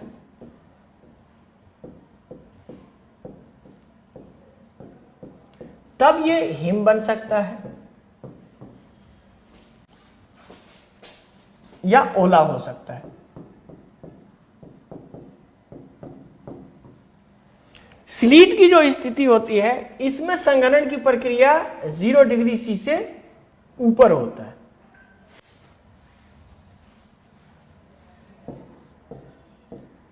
ऊपर होता है, लेकिन रास्ते में क्या होता है कि जैसा कि मैंने बताया कि टेम्परेचर इन्वर्सन वाली स्थिति हो जाती है, जो मैंने पढ़ाया था आपको तापमान में। उसमें क्या होता है कि जो नॉर्मल हम लोग जानते हैं कि जब हम लोग ऊपर जाते हैं तो क्या होता है, टेम्परेचर घटता है, नीचे आते हैं तो टेम्परेचर बढ़ता है। इन्वर्सन स्थिति में उल्टा हो जाता है, यानी ऊपर जाते हैं तो टेम्परेचर बढ़ता है, नीचे जाते हैं तो घटता है। तो कभी कभी ऐसा होता है कि यहां जो कंडेंसेशन हुआ वो 0 डिग्री सी से ऊपर में हुआ, +0 डिग्री सी, लेकिन ये वर्षा के बूंद के रूप में ही गिर रहा था। लेकिन अचानक यहाँ का टेम्परेचर -5 डिग्री सी है, तो जैसे ही यहाँ आया वो वर्षा की बूंद जम गया बर्फ के रूप में। तो अब यहाँ जो है ये वर्षा की बूंद बर्फ के रूप में गिर रहा है, तो इसी को स्लीट कहा जाता है, या जिसको हिंदी में कहते हैं सहिम वर्षा।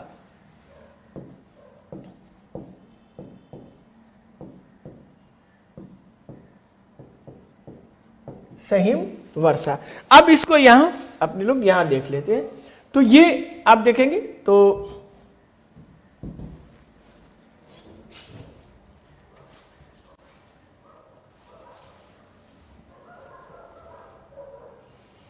वर्षा वायुमंडल में धरातल से गिरने वाली तरल जल की बूंदें, जैसा कि मैंने बताया। अब वर्षा पे हम लोग चर्चा करते हैं, जैसे कि मैंने चारों बताया, तो उसमें एक एक करके हम लोग देखते हैं। वर्षा, फिर देखेंगे हिमपात, और फिर देखेंगे हम लोग स्लीट, और फिर ओलावृष्टि। तो ये सब हम लोग एक एक करके देखेंगे, ठीक है। तो इसका व्यास जो होता है, तो वर्षा जो हम लोग देखते हैं, तो वर्षा में तकरीबन आप 5 मिलीमीटर से इसका व्यास ज्यादा होता है, और 5 मिलीमीटर से अगर कम होता हो 0.5 मिलीमीटर से, तो ये फुहार कहलाता है। अधिकतम आकार लगभग जो होता है 5 से 7 मिलीमीटर, जैसा कि मैंने बताया था कि 6 मिलीमीटर अधिकतम होता है। लेकिन जैसा कि मैंने कल बताया था कि हवाई द्वीप पे ये 8 मिलीमीटर भी पाया गया है, तो आप इसको 5 से 7 सामान्यतः मान सकते हैं। उसी तरह से अगर हम देखें इसका आगे,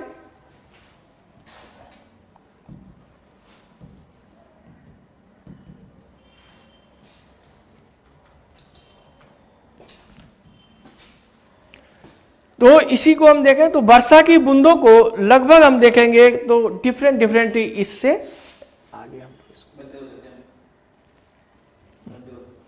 तो वर्षा की बूंदों के आकार के आधार पे डिफरेंट टाइप से मौसम विभाग में बताया जाता है। जैसे कि हम लोग जानते हैं कि कभी कभी आप सुनते होंगे खास करके कि आज तेज वर्षा हो रही है, आज भारी वर्षा हो रही है, आज ड्रिजल रेन यानी कि फुहार हो रहा है। तो ये जो मौसम विज्ञान में या मौसम वैज्ञानिक ये सारी चीजें जो बताते हैं वो आखिर होता क्या है, तो इसको आप ये देख लें इस तरह से। तो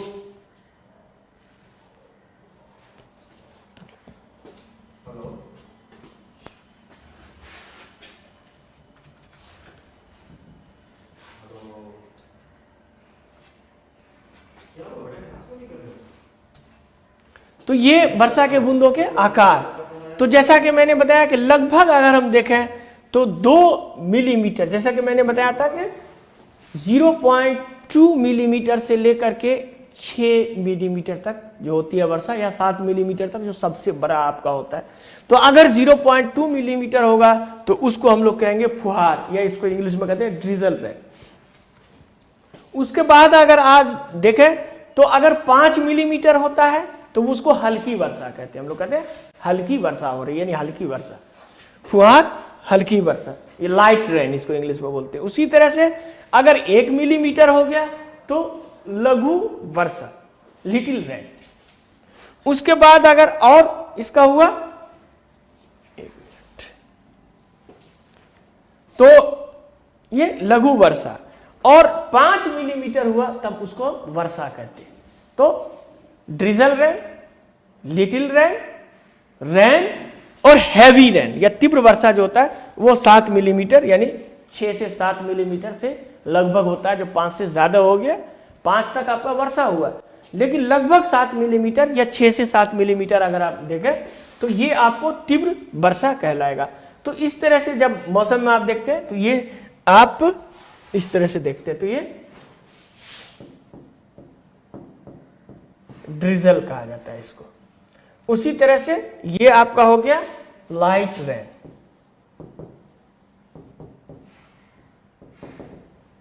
ये हो गया लिटिल रेन।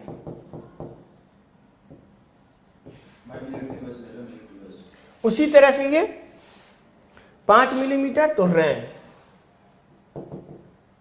उसी तरह से लगभग 7 मिलीमीटर या उससे ज्यादा हो गया तो हैवी रेन।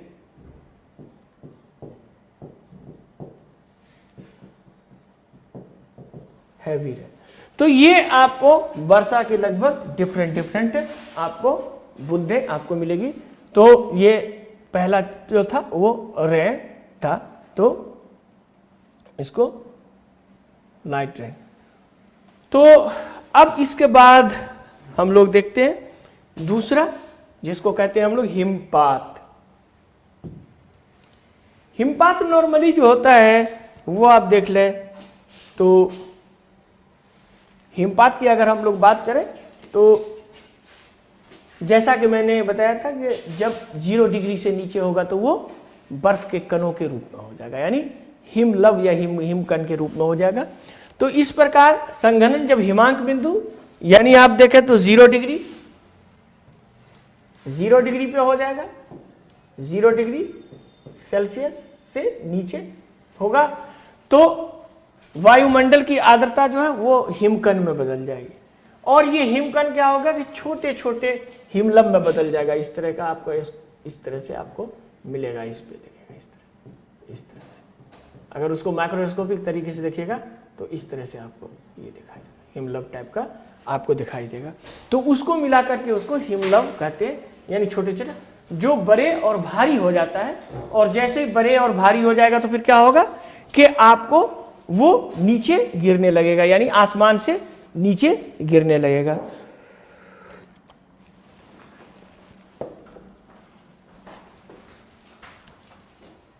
तो गिरने लगते हैं। तो वर्षण के इस रूप को हम हिमपात कहते हैं या हिमपात कहा जाता है। और सर्दियों में हम लोग देखते हैं कि पश्चिमी हिमालय, खास करके हिमाचल प्रदेश में हम लोग देखते हैं, शिमला, कुल्लू, मनाली से आगे आप देखेंगे तो आपको हिमपात नजर आएगा।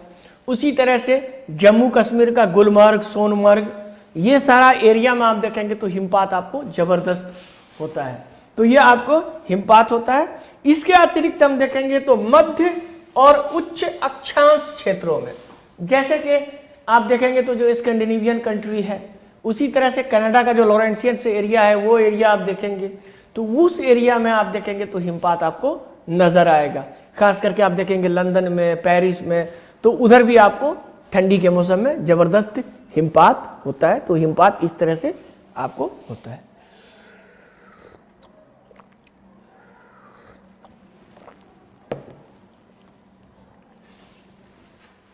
तो ये आपको हिमपात की बात है। तो हिमपात कहां कहां होगा? मध्य अक्षांश और उच्च अक्षांश में होगा। उसी तरह से जो उच्च हिमालय के क्षेत्र है, पश्चिमी क्षेत्र है, वहां अक्सर आपको स्नोफॉल देखने को मिलेगा। तो यह है आपका हिमपात। अब हम लोग देखते हैं सहिम वर्षा, ये भी काफी महत्वपूर्ण है। अब सहिम वर्षा जो होता है उसमें जो संघनन की प्रक्रिया है वो उच्च तापमान पे होता है। इसका मतलब है कि वो 0 डिग्री प्लस में होता है।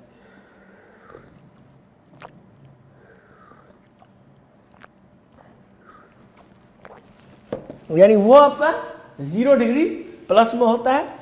लेकिन ये जो सहिम वर्षा है ये बेसिकली जमी हुई वर्षा होती है।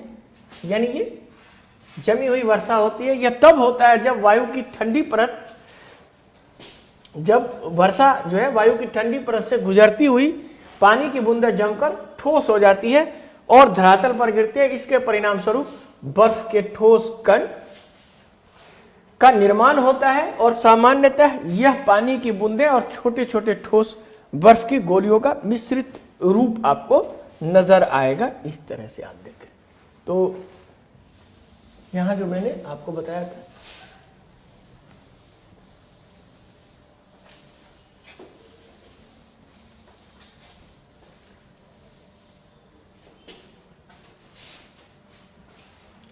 यहां आपका 0 डिग्री प्लस है जहां ये कंडेंसेशन हुआ इसका बादल का, ये बादल है, क्लाउड्स है। अब ये इसके अंदर क्या है, लिक्विड ड्रॉपलेट्स जो है वो क्या है, लिक्विड में है।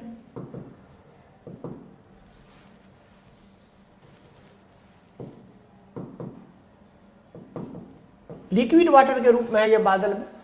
लेकिन ये बादल में लिक्विड वाटर के रूप में है तो ये क्या है कि जैसे कि मैंने बताया ये पूरा गर्म है, ये इन्वर्सन लेयर है। इन्वर्सन लेयर ये क्या है, इन्वर्सन लेयर है। Inversion layer. अब ये इन्वर्सन लेयर के नीचे क्या है, ये धरातल। और यहां धरातल का जो टेम्परेचर है, यहां का टेम्परेचर मान लेते हैं कि +10 डिग्री सी है। लेकिन जैसे नीचे आ रहा है, चूंकि टेम्परेचर इन्वर्सन है तो नीचे आने पर ठंडी हो रहा है, ऊपर जाने पर नहीं। तो यहां -5 डिग्री सी है टेम्परेचर, नीचे का टेम्परेचर। कुछ भी कारण हो सकता है, यहाँ बर्फ का पहाड़ हो सकता है या यहाँ कुछ हो सकता है जिससे आकाश साफ हो, ऊपर बादल में उतनी ठंडी नहीं है। तो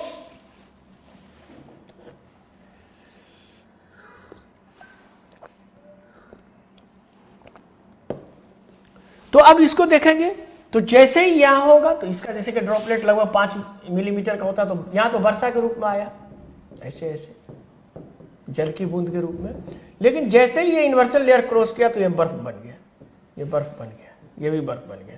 अब इस तरह से बर्फ का एक आपको यहाँ मतलब वो हिमलव की तरह ना, लेकिन बर्फ का कण आपको साफ। तो आप यहां अगर होंगे ऑब्जर्वर जो होगा तो उसको लगेगा कि हिमपात ही हो रहा है, लेकिन वो हिमपात नहीं होगा, वो क्या होगा, सहिम वर्षा होगा, स्लीट होगा। क्योंकि ऐसी स्थिति में क्या होगी कि कुछ जो यहां होता है इतना गर्म हो सकता है कि वो लिक्विड रूप में भी आपको यहां नजर आएगा, लेकिन ज्यादातर जो होगा वो सहिम वर्षा होगा। तो इसी को कहते हैं, इस प्रकार की प्रक्रिया को कहते हैं सहिम वर्षा, सहिम वर्षा यानी स्लीट। अब हम इसको यहां पे देखते हैं। तो इसको बनने की क्या शर्तें हैं वो देख लीजिए। नंबर 1, ये स्लीट तब बनेगा जब इन्वर्सल लेयर होना चाहिए, यानी कि नीचे का टेम्परेचर कम ऊपर का ज्यादा, यानी नॉर्मल सिचुएशन में नहीं बनेगा। तो इस तरह से होना चाहिए। तो इसका व्यास जो होता है आप देखेंगे तो 5 मिलीमीटर के आसपास होता है और अपेक्षाकृत गर्म वातावरण में वर्षावनों की निर्माण होता है। जैसे कि मैंने बताया कि जहां इसका कंडेंसेशन होता है, वहां तापमान हिमांक बिंदु से ऊपर होना चाहिए। अगर फिर हिमांक बिंदु से नीचे हो गया और नॉर्मल पोजीशन हो गया तब तो फिर हिमपात हो जाएगा, वो फिर स्लीट नहीं होगा, सहिम वर्षा नहीं होगा। फिर दूसरी शर्त यह है कि जब वर्षा वायुमंडल की ठंडी परत में गुजरता हो, जो ठंडी परत में गुजर रहा था, जो मैंने अभी फिगर पे बना के दिखाया बोर्ड पे, तो वो इन्वर्सल लेयर के नीचे कम से कम इतना हो कि बर्फ जम जाए। यानी टेम्परेचर डिफरेंस हो सकता है कि नीचे 10 दिखाया और नीचे 5 डिग्री नॉर्मल होता तो फिर वर्षा के रूप में ही गिरेगा, लेकिन उसको -5 होना चाहिए या निगेटिव में होना चाहिए टेम्परेचर। तो इसका 0 डिग्री सी से नीचे होना चाहिए। और यहां तापमान का व्युत्क्रमण जो मैंने बताया ये भी आवश्यक है, टेम्परेचर इन्वर्सन, यानी टेम्परेचर का उल्टा होना भी इसमें होना चाहिए। अगर ये सारी चीजें शर्तें लागू होगी तब आपको यहां स्लीट देखने को मिलेगा।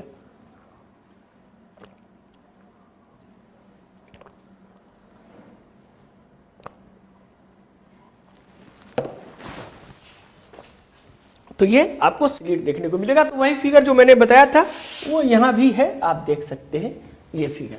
तो ये देखिए किस तरह से होता है स्लीट। यहां देखिए, यहां कोल्ड एयर है, यहां आप देखेंगे तो ये आपका वार्म एयर है, ये वार्म एयर है। खास करके इस तरह से जो हम आपको बताए थे वार्म फ्रंट, उष्ण वातावरण, वैसी स्थिति में स्लीट आपको नजर आएगी। क्योंकि ये वार्म है, नीचे कोल्ड है, तो जैसे ही ऊपर आ जाके ऊपर ये देखिए स्नो, लेकिन बीच में यहां जो कंडेंसेशन हो रहा है वो रेन के रूप में ये गिर रहा है, लेकिन यहां आइस पेटल्स के रूप में गिरता है, तो इसको स्लीट कहते हैं। अब हम लोग आगे देखते हैं।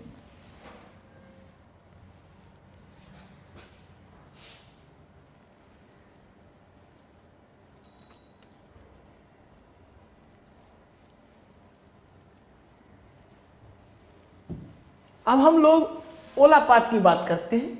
ओलापात आपके नॉर्दर्न इंडिया में भी काफी देखने को मिलता है, और ये ओलावृष्टि जिसको हम लोग कहते हैं, तो ओलावृष्टि भी हम लोग देखते हैं।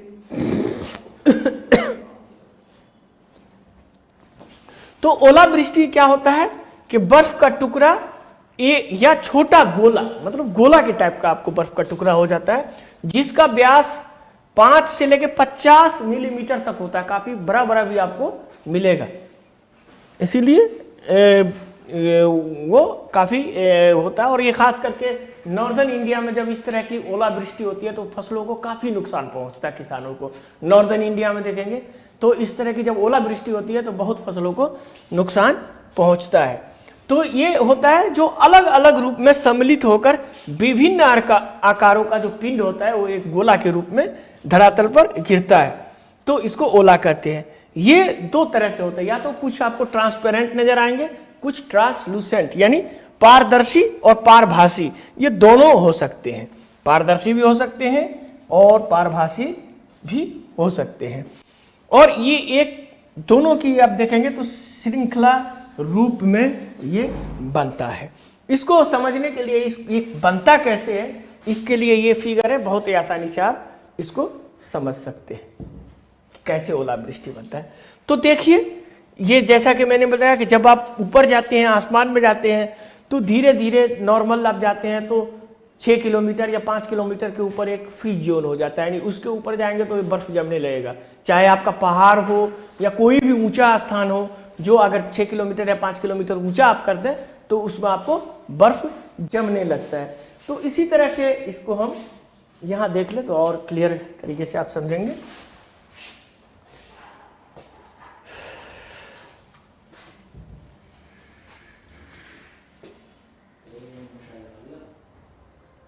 ये देखिए, अब इसको इस तरह से देखें तो ये जो आपका जोन होता है इसको कहते हैं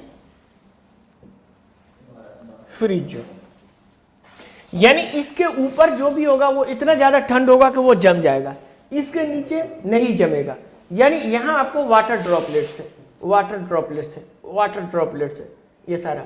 लेकिन ये वाटर ड्रॉपलेट्स जब ऊपर जाएगा तो क्या होगा, जम जाएगा, जम के एक गोला के रूप में बन जाएगा। और ये फिर गोला जो होगा ये इस तरह से आप देखेंगे तो एक गोला, फिर ये गोला फिर और बड़ा हो जाएगा, इसके अंदर और गोला मिल जाएगा, ये 2 गोला। तो इस तरह होते होते आप देखेंगे तो ये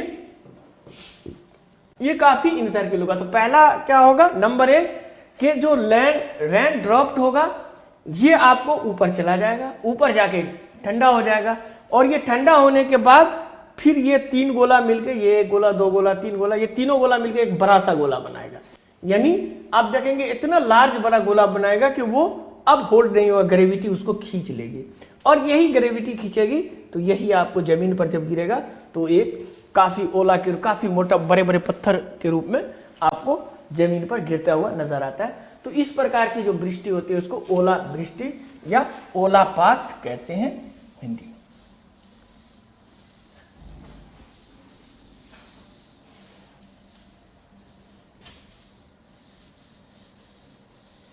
और इस तरह जब आप देख रहे हैं तो आप इसको एकदम क्लियर देखिए कि ये बनता कौन से बादल में। ये भी कभी कभी आपसे पूछा जा सकता है कि जो हिल स्टोन होता है, ओलावृष्टि होता है, तो वो कौन सा बादल में बनता है। तो जैसा कि मैंने अभी आपको बादल दिखाया, आप इसका आकार देखिए कैसा है, ये देखिए, ये देखिए आकार। अब इस आकार से आपको साफ पता चल जाता है कि ये बादल जो है वो है कोमुलोनिम्बस।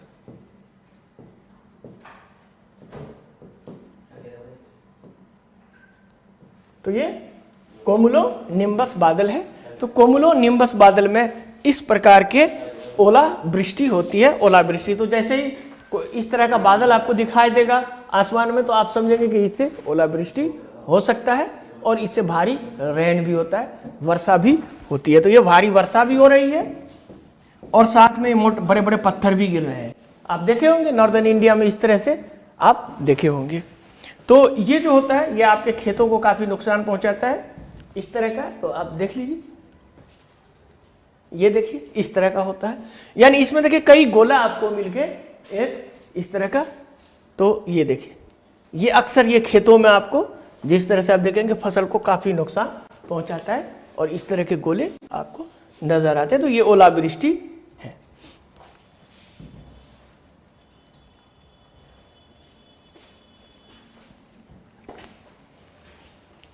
उसी तरह से एक और 5वां चीज है जो मैं आपको बताऊंगा, वो है डायमंड डस्ट, या इसको डायमंड डस्ट ही आप कह लें, हीरे की धूल तो नहीं कह सकते, डायमंड डस्ट।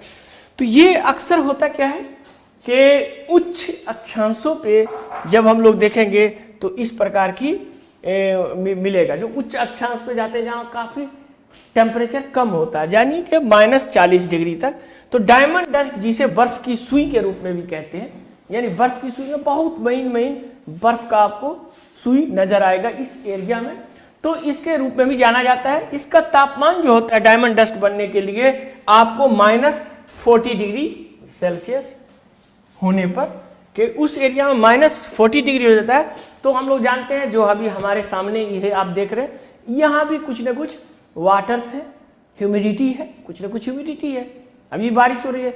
तो इस ह्यूमिडिटी को अगर यहाँ अचानक -40 डिग्री हो जाए तो ये जो हमारे सामने जितने भी छोटे छोटे ड्रॉपलेट्स ऑफ वाटर्स है जो इनविजिबल है, वो सब बर्फ के कण में तब्दील हो जाएंगे।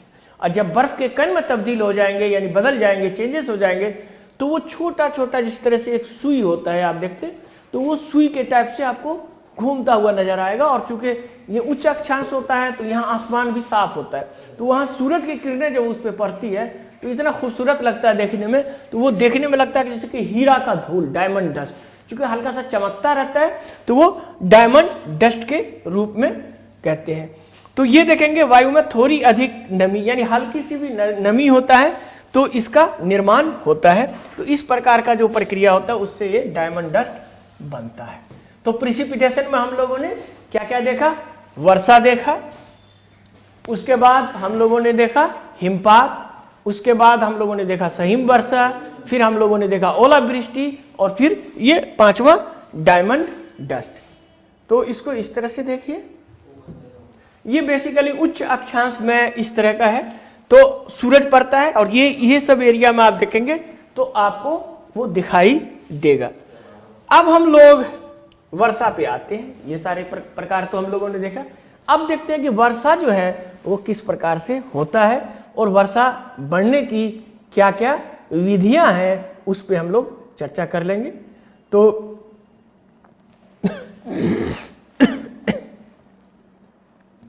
तो टाइप ऑफ रेनफॉल या वर्षा का प्रकार। तो वर्षा जो है वो मुख्यतः हम लोग देखेंगे कि टाइप ऑफ रेनफॉल या वर्षा के प्रकार। तो ये तीन महत्वपूर्ण तरीके हैं जिससे वर्षा वायु राशियों को ऊपर उठने के लिए बाध्य होना पड़ता है। इनमें से प्रत्येक स्थिति विशिष्ट वर्णन या वर्षा के लिए उत्पन्न होता है। तो आप देखिए ये तीन कौन कौन सी स्थिति है जिसके कारण वर्षा होता है, चाहे कहीं भी वर्षा होता हो विश्व में, तो ये तीन प्रमुख विधियां हैं जिसके कारण बादल बनते हैं और बारिश होती है। अगर ये तीन विधियां ना होंगी तो बारिश नहीं होगी, वर्षा नहीं होगी। तो चलिए देखते हैं, इसको नोट्स पे हम लोग देखते हैं एक एक करके।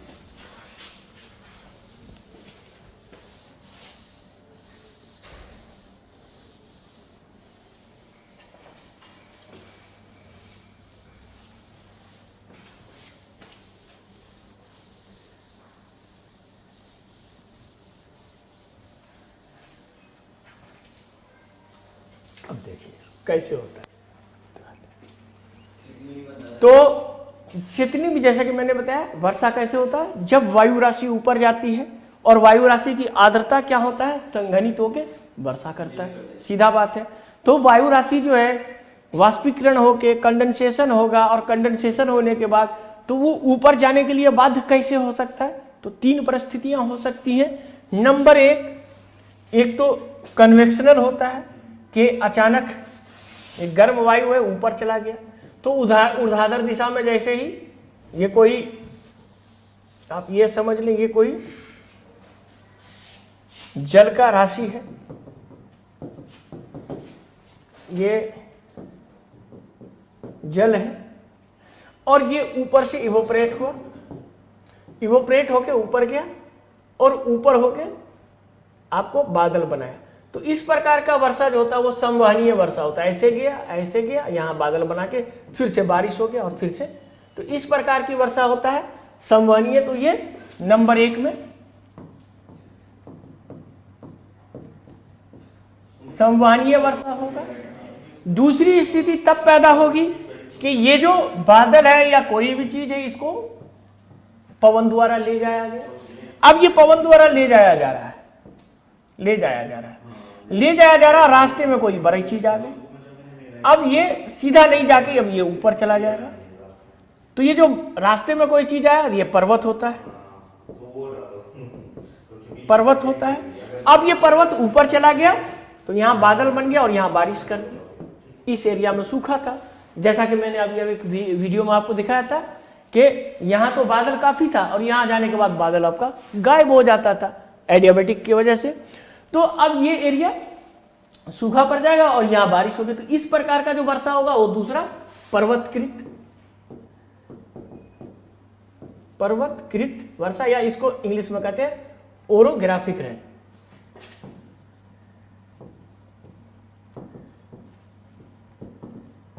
यानी ओरोग्राफिक रेन कहते हैं। दूसरा, तीसरी स्थिति क्या हो सकती है जो मैंने आपको बताया था, फ्रंटियल सिस्टम, वार्म फ्रंट और कोल्ड फ्रंट। यानी एक गर्म हवा की धारा इधर से आ रही है तेजी से और यहां चूंकि पहले से ही कोल्ड एरिया मौजूद है, तो अब क्या हुआ कि कोल्ड के ऊपर ये वार्म ऊपर चली गई और जैसे ही कोल्ड के संपर्क में आया तो ठंडा हो गया। तो यहां, तो इसको कहते हैं साइक्लोनिक रेन।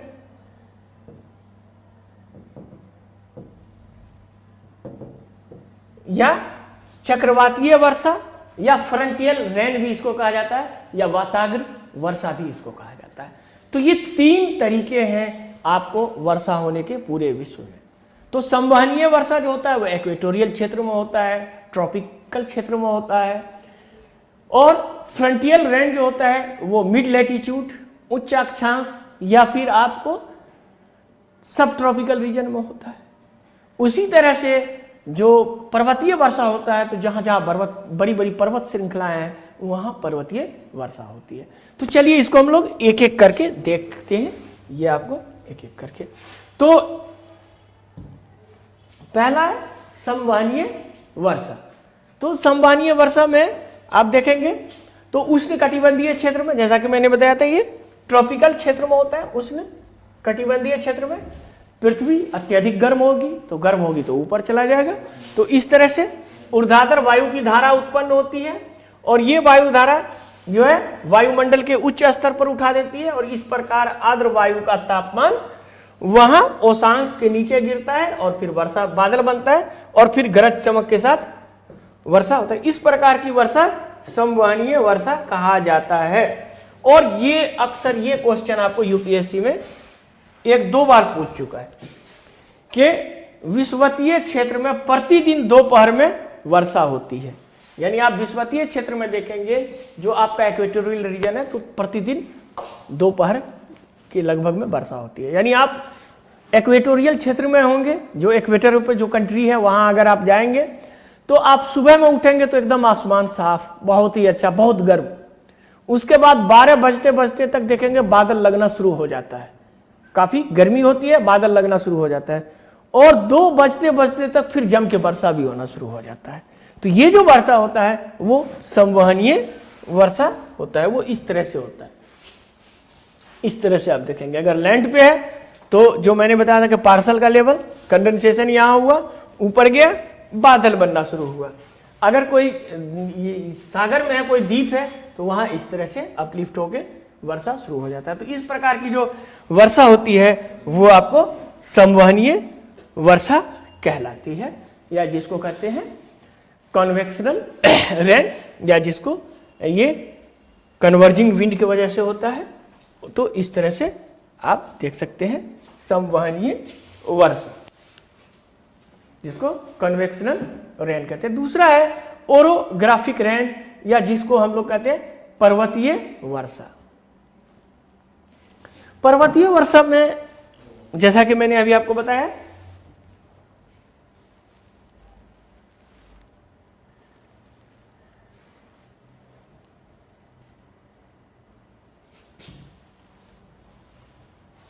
पर्वतीय वर्षा में जब वो वायु राशि जो होता है, जो आर्द्र वायु राशि होते हैं, उसके रास्ते में कोई बड़ा सा पर्वत या पहाड़ आ जाता है, तो जब गर्म आर्द्र पवनों के मार्ग में कोई पर्वत श्रेणी अवरोध उत्पन्न कर देती है और उन्हें बाध्य होकर ऊपर उठना पड़ता है। चूंकि आप सीधा वो नहीं जा सकता है, चूंकि आगे पहाड़ आ गया, तो पहाड़ आ गया तो ऊपर उठेगा, ऊपर उठेगा तो फिर ठंडा होगा, तो ऊपर उठना पड़ता है। तो ये आर्द्र पवनें ठंडी होने लगती है, और जब इनका तापमान औशांक बिंदु से नीचे गिरता है तब बादल बनते हैं। ये बादल पर्वत श्रृंखला के पवन विमुख ढलानों पर व्यापक वर्षा करती है। यानी पवना अभिमुख इसको कहते हैं, आपको पवना अभिमुख, या जिसको इंग्लिश में कहते हैं विंडवार्ड, विंडवार्ड, इसको इंग्लिश में विंडवार्ड कहते हैं, पवना अभिमुख। पवना अभिमुख वो हो गया कि आपको इस तरह से समझे इसको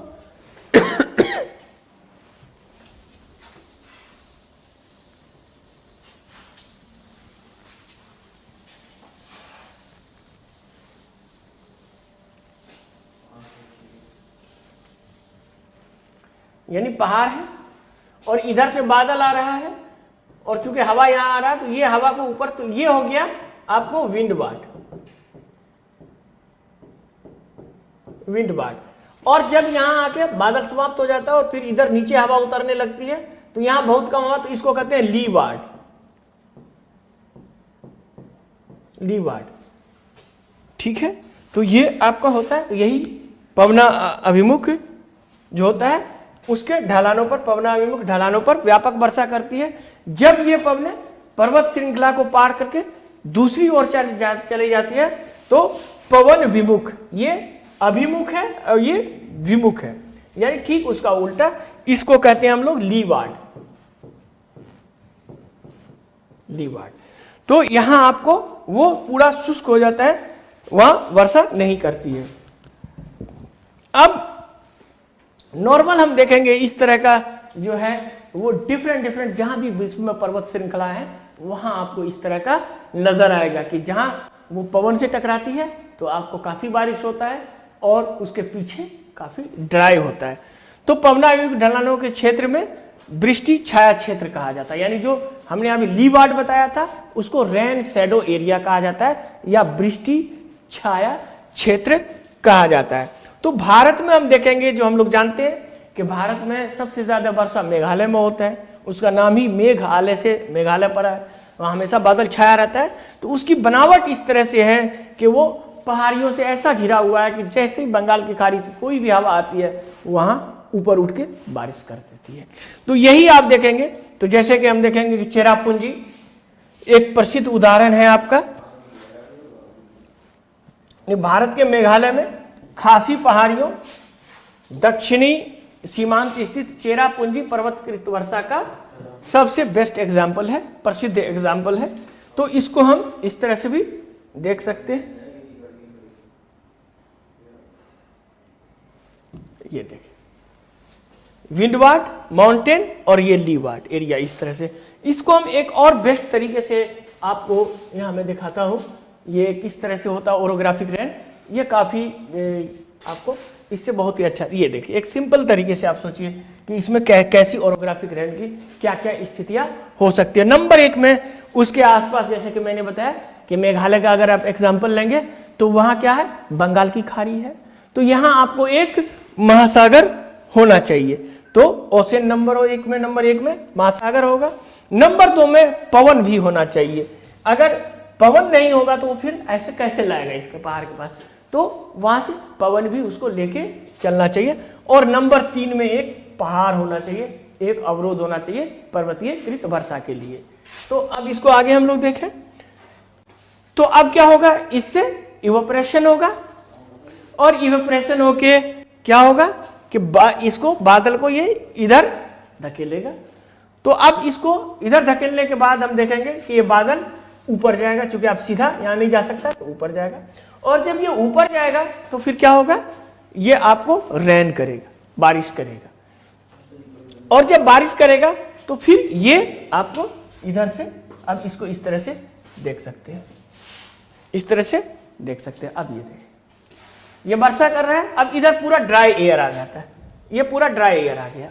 अब ये ड्राई एयर आएगा तो ये जो है इसी को कहते हैं लीवार्ड,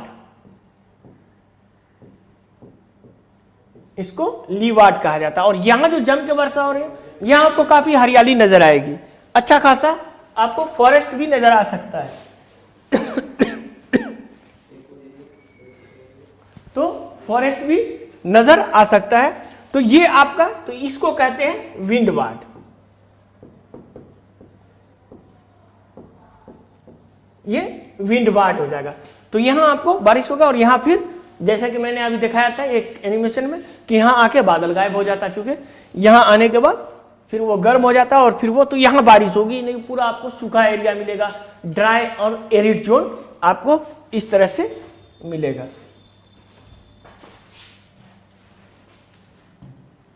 तो ये आपको इस तरह से मिलेगा। अब हम देखेंगे इस तरह का एरिड जोन विश्व में कहां कहां है, उसका भी एग्जाम्पल आपको हम दिखाते हैं। तो इस तरह का आपको एग्जाम्पल मिलेगा, यहां देख लीजिए।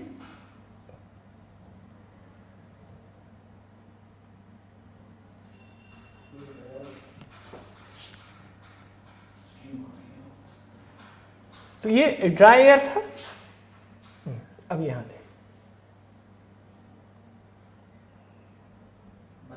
ये देखिए। अब इस तरह का हम देखते हैं कि यहां से हमारे इंडिया में इस तरह से आता है। तो आप देखिए यहां पूरा आपका एरिड जोन नजर आएगा। ये आपका, ये देख रहे हैं, ये हमारा हिमालय क्षेत्र है, हिमालय के पीछे पूरा एरिड जोन है और इधर हम लोगों का। उसी तरह से ऑस्ट्रेलिया में देखेंगे हम लोग तो जो ग्रेट डिवाइडिंग रेंज है यहाँ, ये देखिए ये ग्रेट डिवाइडिंग रेंज है, तो इधर आती है मॉइस्ट एयर और यहीं वर्षा कर देती है, और इधर पूरा ड्राई एरिया यानी रेगिस्तान आपका हो जाता है। उसी तरह से अगर हम यूएस में देखेंगे, अमेरिका का अगर देखें तो वो भी आप देख सकते हैं, ये देखिए अमेरिका का, ये देखिए अमेरिका का ये पूरा, तो ये आप देखेंगे कि इधर से पैसिफिक ओशन से आए तो सारी बारिश यहीं हो जाती है, और ये जो पर्वत श्रृंखला रॉकी से इधर आप देखेंगे तो ये पूरा ड्राई एरिया आपको एरिड जोन होगा। तो इस तरह यहाँ पर्वत के कारण ये सारे एरिड जोन आपको होता है। तो ये आपको ओरोग्राफिक रेन का बेस्ट एग्जाम्पल है। ये आपका है डिफरेंट। तो ये ओरोग्राफिक रेन था। अब हम लोग आगे देखते हैं। तो बस अब हो गया।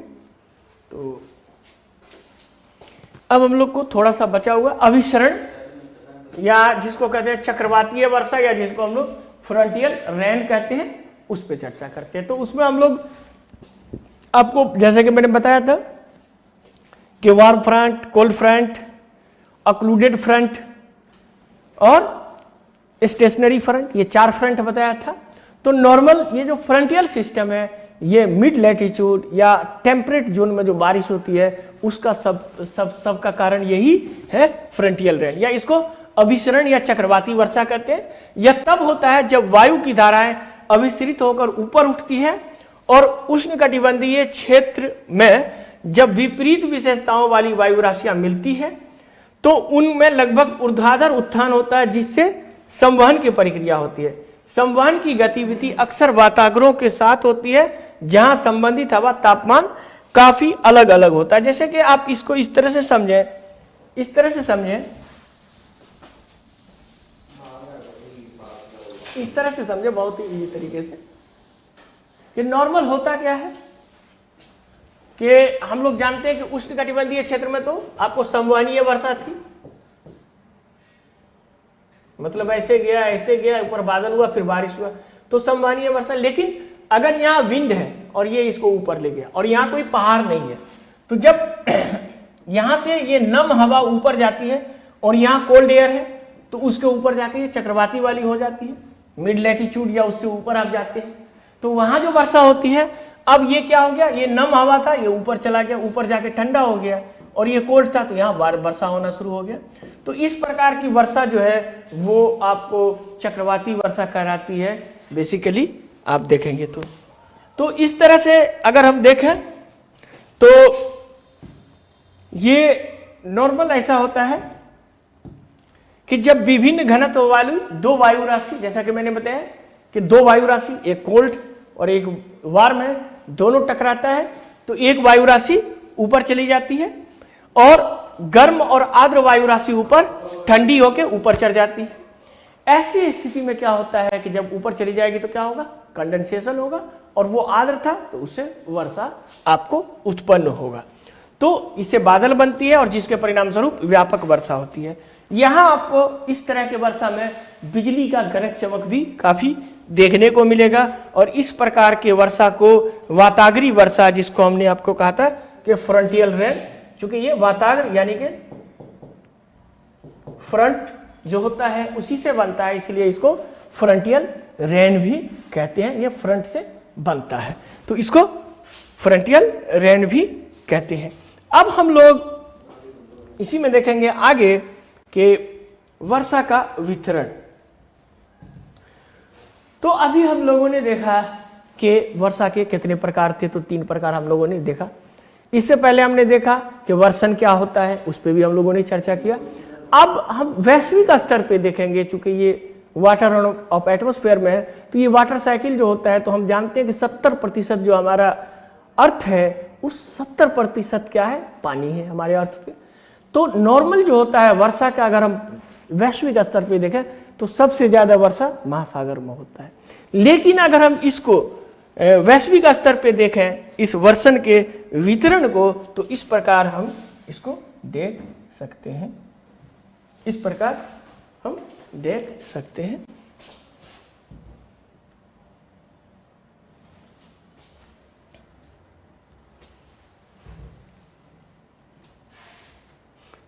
वैश्विक वितरण, वर्षन का वैश्विक वितरण देखेंगे।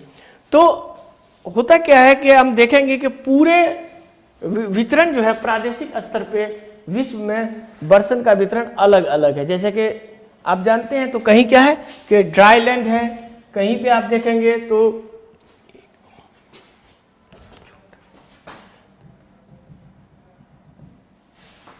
कहीं पे क्या है कि ड्राई लैंड है, कहीं पे वेट लैंड है, कहीं के टोपोग्राफिक अलग अलग है। तो इन सब के कारण आप देखेंगे तो विभिन्न मात्रा, विभिन्न ऋतु, जैसे कि अभी जनवरी है, अभी यहाँ दिल्ली में बारिश हो रही है, लेकिन आप जुलाई अगस्त में काफी बारिश होती है पूरे इंडिया में। तो जुलाई अगस्त में अलग वर्षा का वितरण होगा। उसी तरह से जब ड्राई सीजन होता है तो अलग होता है। तो उसी तरह से देखेंगे जो हमारा संसार का जो वितरण है, प्रादेशिक वितरण, तो उसमें देखेंगे कि संसार में एक समान आपको नहीं मिलेगा। जहां सागर है या वाटर बॉडीज है उसके आसपास ज्यादा वर्षा होता है। उसी तरह से देखेंगे औसत वार्षिक वर्षा विश्व की जो है वो 97.5 सेंटीमीटर है, 97.5 सेंटीमीटर है एवरेज वर्षा पूरे विश्व का। पूरे ग्लोबल रेन की बात करें, पूरे ग्लोबल वर्षा की बात करें, किंतु जैसा कि मैंने बताया स्थलीय भाग में महासागरों की तुलना में कम वर्षा होती है, महासागर में ज्यादा वर्षा होती है। और ये काफी अंतर आपको देखने को मिलेगा वार्षिक में, खास करके पृथ्वी के धरातल पर अलग अलग स्थानों पे और अलग अलग ऋतु में भिन्न भिन्न मात्रा में। अगर हम जनवरी में देखेंगे तो अलग, जुलाई में देखेंगे तो अलग। तो डिफरेंट आप सीजन और डिफरेंट इसमें देखेंगे तो आपको साफ अलग अलग नजर आएगा।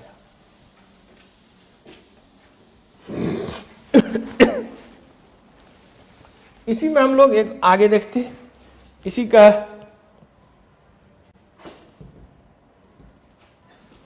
एक ये है, ये आप देख सकते हैं।